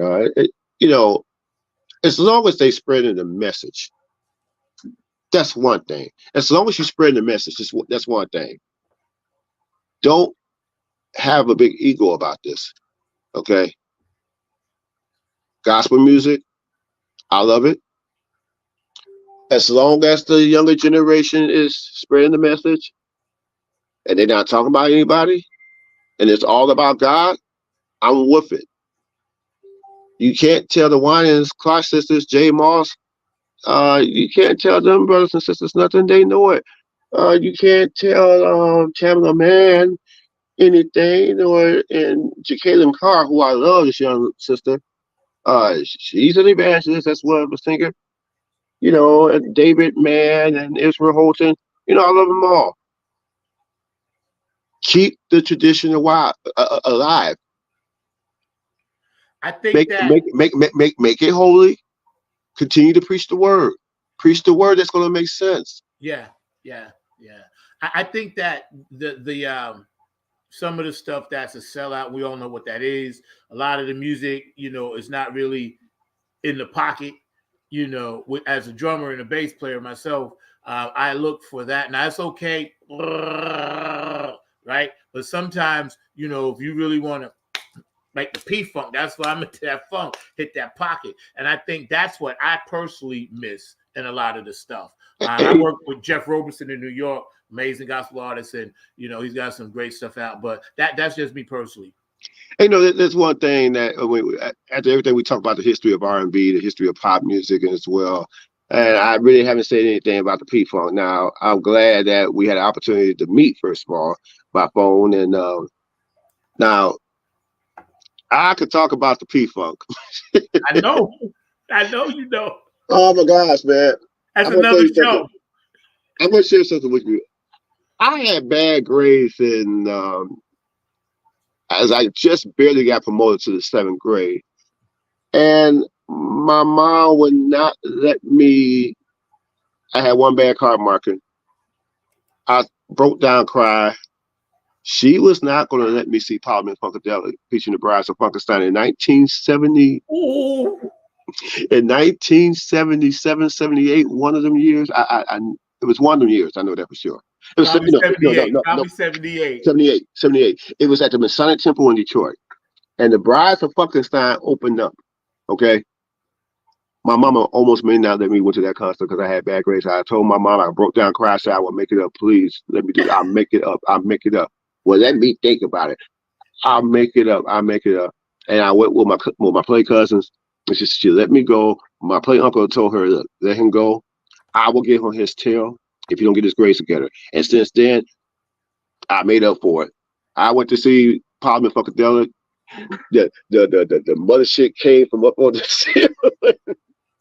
And they had the circle, the lights was around the circles, you know. And I enjoyed that concert. I couldn't wait till they song Tear the Roof Off the Sucker. Cause that was my first jam from them. Boom. Later on down the line, everybody had their Earl Flynn singing Flashlight. Everybody, and my other favorite was Sir Nose, the Border, Psycho, Disco, Beta Fire, Yaka Doodoo. You know what I'm talking about. So that was my jam. That was my jam there. And I loved everything from Parliament Funkadelic. The same way with James Brown brought that funk, AWB brought that funk, and of course my main man Bootsy Collins. So yes, the P-Funk will never die. George Clinton, made it happen. The P-Funk will never die, as far as I'm concerned. It's funny that we all, somewhere along the line, if you out there and you was jamming, that funk hit you. You know what I'm saying? Yes. It was just somewhere you're going to get it. Yeah, One Nation Under the Groove, Knee Deep. They added Felipe Wynn, former of the Spinners, to sing on that track in 1979. Of course. When and you being who you are, of course, we're hanging out with the amazing, Michael Salter III, man. So honored to be up. and hang out with this brother, man. You just said something funny because you said your grades. He was like, no, if they come through, I got to make sure my grades are tight. See, now that's some old school stuff right there. But that's old school right there, and your parents didn't play. Woo! See, now deep down, and this is just my theory on your mom, I think she was gonna always let you go. She just had to stress you out a little bit, so you would really get the message, because she knew you was gravitating towards music. And that's what you call tough love right there. Yeah, man. Yeah. Because my father told me I couldn't play Little League football or get bands and none of that. I had to have like at least a C or above. I could not go below that. Yeah. You know? And he made sure. He said, yo, you ain't doing none of this unless you got your dome right. You know? That's right. Yo, I'm going to bring my... Mark, you back there, bro? Or what are you doing? Stop flirting with those ladies. I see you. No flirting here because they've all left the building. The quotas have left the building. Okay, now great. Now, this is my producer, Mr. Mark Lee, Michael Salter III, for the first time on our show. Is this brother not fire? Oh, he's been on fire. I've been listening to him talking about that old school. Y'all had me thinking about those switches, which I know he knows about as well, because they have you go out and get the switch, and if you brought the small switch, you better go get a bigger switch and everything. Yeah. Oh yeah. He's from down there in the deep south around Alabama, so I know he knows about that and all along those lines. So I was definitely catching out what y'all was saying and everything, but definitely, even though I know I was raised in Detroit, and but you see me wearing the Philadelphia 76er hat because one brother, Julius Urban, who is my guy.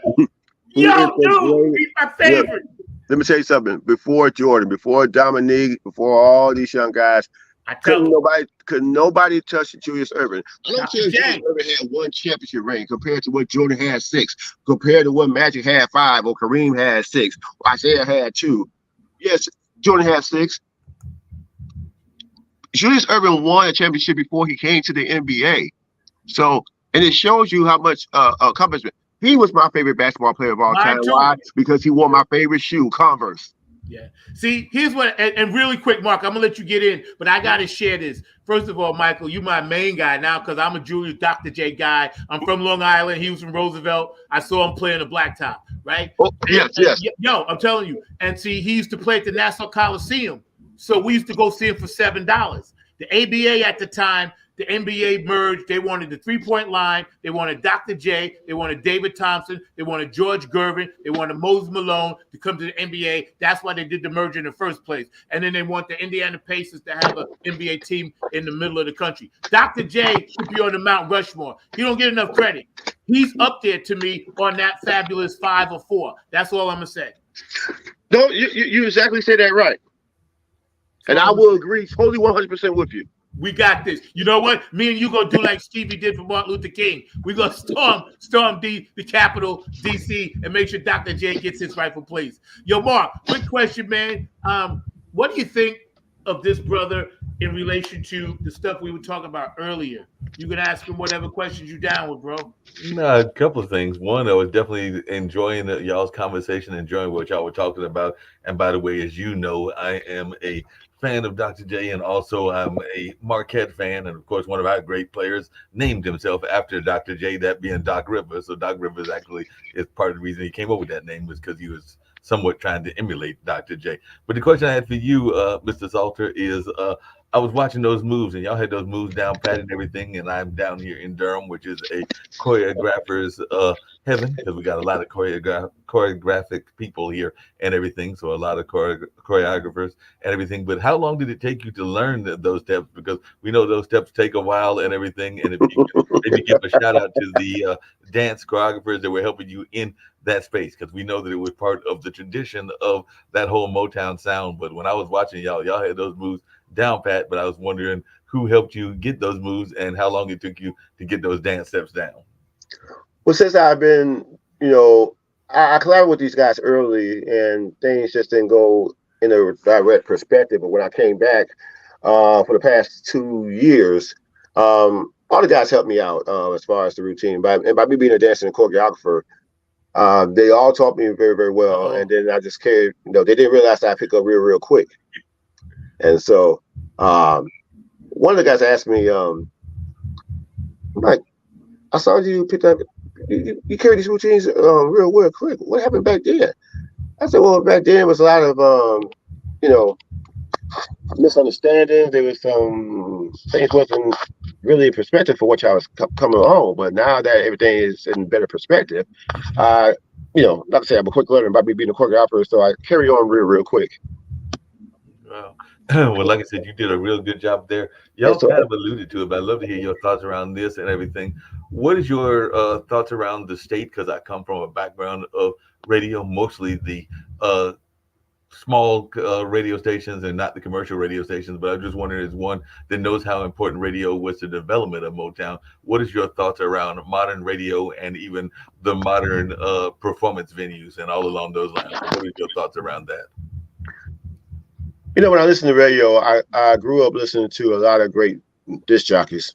The one that inspired me most in Detroit was the Butterball Jr.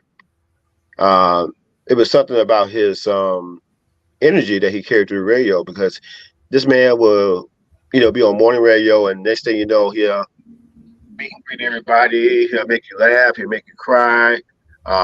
He loves to talk through music, and you know, he gave a lot of great interviews in years past, and notice that God rest his soul. He passed on over the last, might have been about 3 years now, but it was his legacy, his spirit that motivated me to DJing at times, you know, and he was an all-around great disc jockey. Radio today, and you got so much internet radio. You got computerized radios, all different types. It's not the same as from it was in the early days of WCHB in Detroit, WJLB in Detroit, USL in Philadelphia, as well as WGAS and all other stations. You know, back then you had legendary DJs, you know, to motivate you and play your favorite music. Some of these disc jockeys today, you know, I don't take anything away from them. Some still been around for the past 40 years or so, but you look at these new DJs. Like I said, I don't take anything away from what's going on in today's radio, but I'm more into legendary radio. And you still got radio stations that are still around to this day. It may not be the same because of different generations, but if you still got these long-term DJs that still DJing, it's going to still make you motivated. Just listen to them. No doubt about that. Hey, just really quick, and this is for both you and Zach and everything. Do you miss the days of radio stations that literally would go out and be part of the community? Because I don't see enough radio stations now that are actually involved in the community, because there was a time that you would find the DJ literally out in the park, literally in the different places, and I don't think that we see enough of that nowadays. But I was just wondering y'all's take on that, because I think that that's something that radio is missing, is that connection to the greater community, whether that community is Philadelphia, whether it's New York, or whether it's Los Angeles, or even right here in the triangle area of Durham and Raleigh. But what is y'all's thoughts around that? Would you like to see more DJs actually be involved in the community? Zach, go ahead, you start off. Oh yeah. Well, yeah, cool. Thanks, man. And for those of you watching, Michael Salter III, you know, he's definitely down and doing his thing solo as well. Funk from the Front Seat welcomes him, and you know, he's part of the amazing group that you guys just saw in the video. You know, featuring Paul Williams Jr. MJ. But my thoughts on that, Mark, are two things, and I'm gonna keep it quick.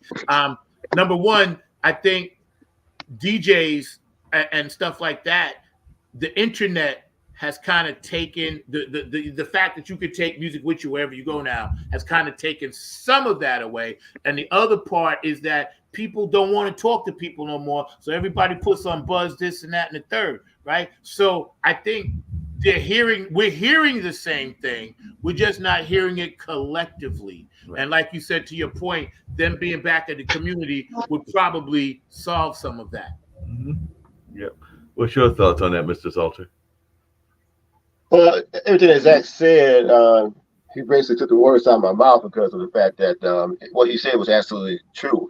You don't see a lot of radio stations be out here and, you know, doing community work. And once upon a time, when the legends of radio was out there, they was giving away albums, they was giving away souvenirs, concert tickets, you know, all the above, chances for you to win a car.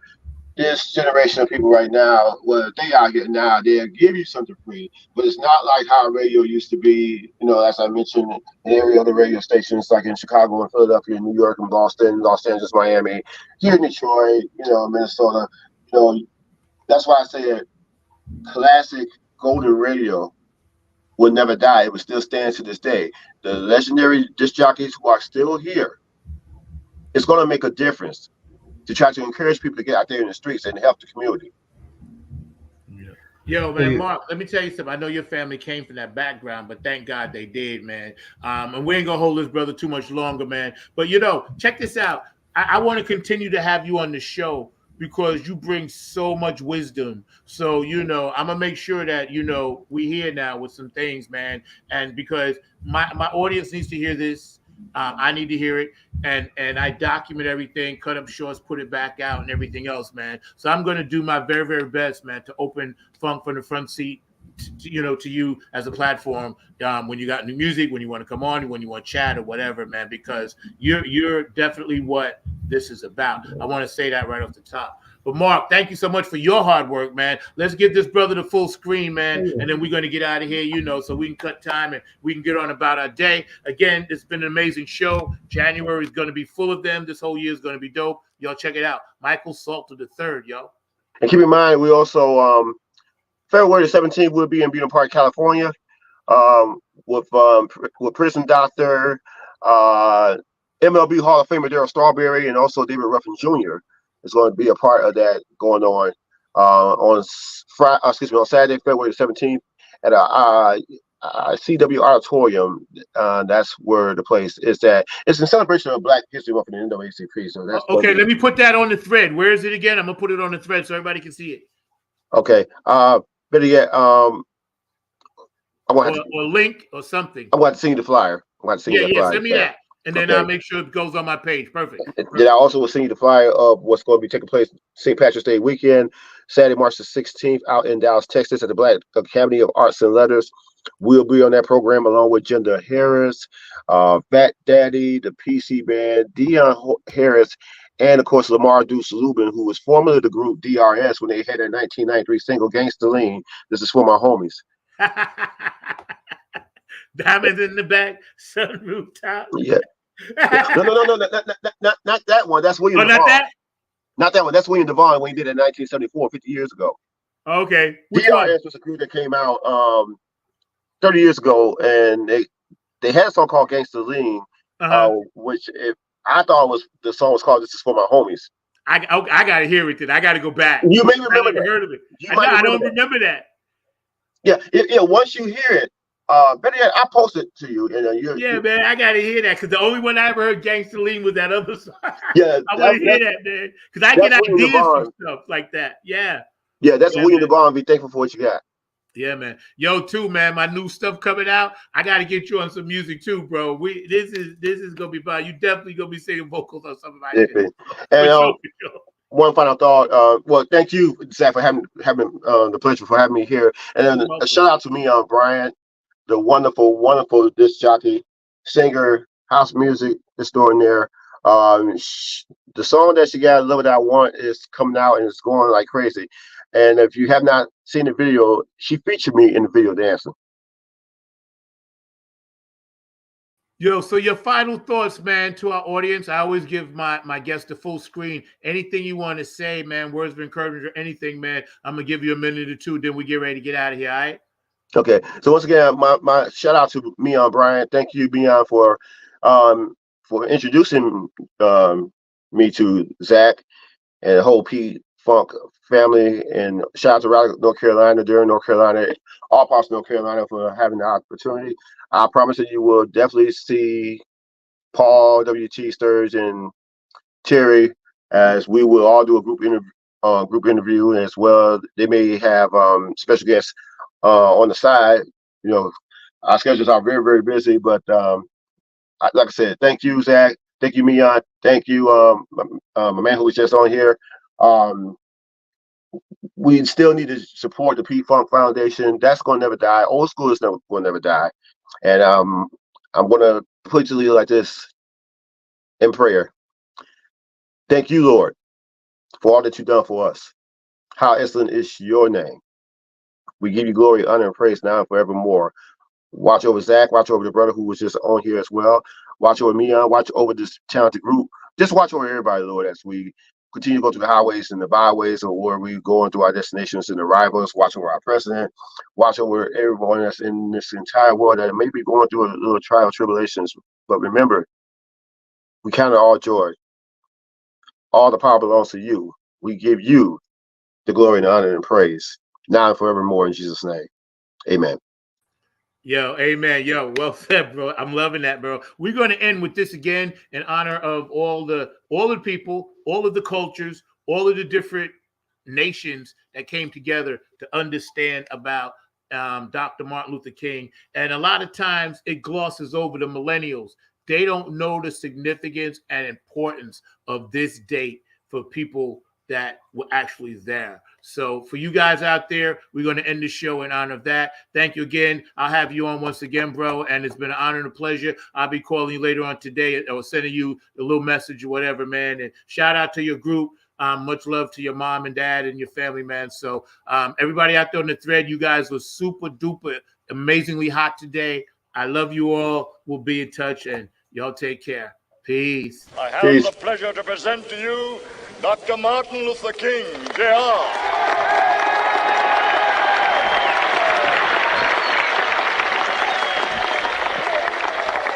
I am happy to join with you today in what will go down in history as the greatest demonstration for freedom in the history of our nation.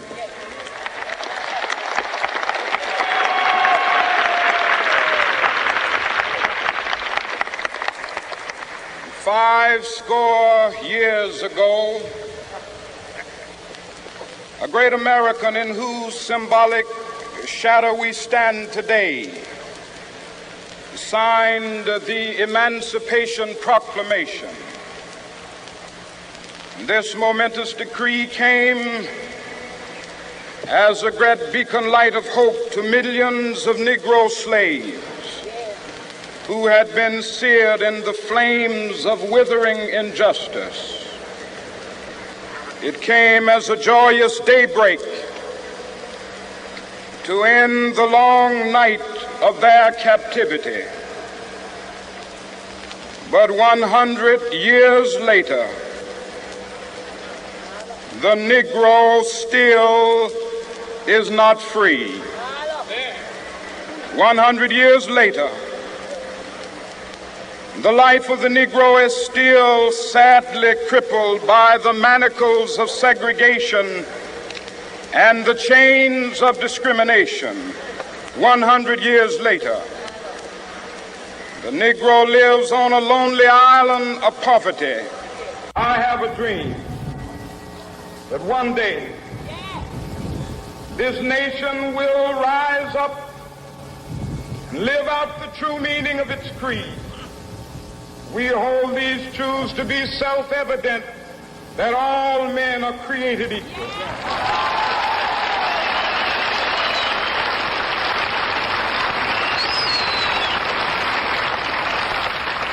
I have a dream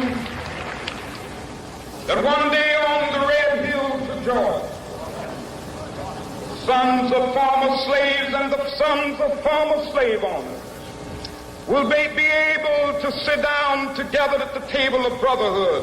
I have a dream that one day, even the state of Mississippi, a state sweltering with the heat of injustice, sweltering with the heat of oppression, will be transformed into an oasis of freedom and justice. I have a dream. My poor little children will one day live in a nation where they will not be judged by the color of their skin, but by the content of their character. I have a dream today.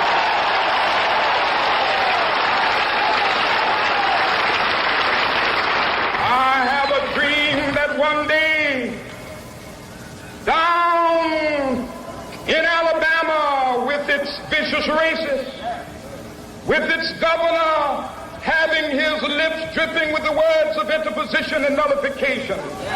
One day right there in Alabama, little black boys and black girls will be able to join hands with little white boys and white girls as sisters and brothers. I have a dream today.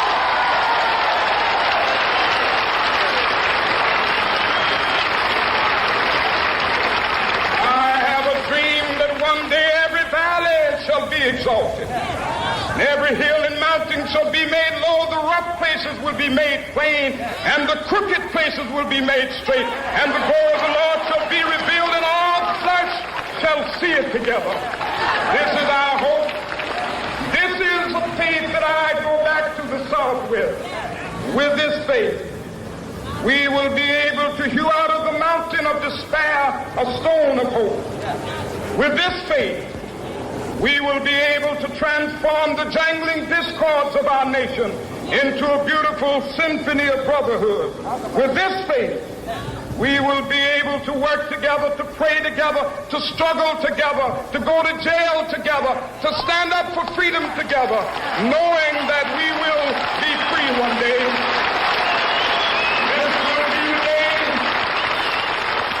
This will be the day when all of God's children will be able to sing with new meaning, my country, tears of thee.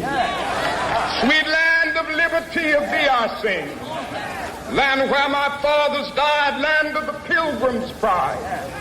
From every mountainside, let freedom ring. And if America is to be a great nation, this must become true. And so let freedom ring. From the prodigious hilltops of New Hampshire, let freedom ring. From the mighty mountains of New York, let freedom ring. From the heightening Alleghenies of Pennsylvania, let freedom ring. From the snow-capped Rockies of Colorado, let freedom ring. From the curvaceous slopes of California. But not only that, let freedom ring from Stone Mountain of Georgia. Let freedom ring from Lookout Mountain of Tennessee. Let freedom ring from every hill and molehill of Mississippi, from every mountainside. Let freedom ring in windy capital. When we allow freedom ring, when we let it ring from every village and every hamlet, from every state and every city, we will be able to speed up that day when all of God's children, black men and white men, Jews and Gentiles, Protestants and Catholics, will be able to join hands and sing in the words of the old Negro spiritual, free at last.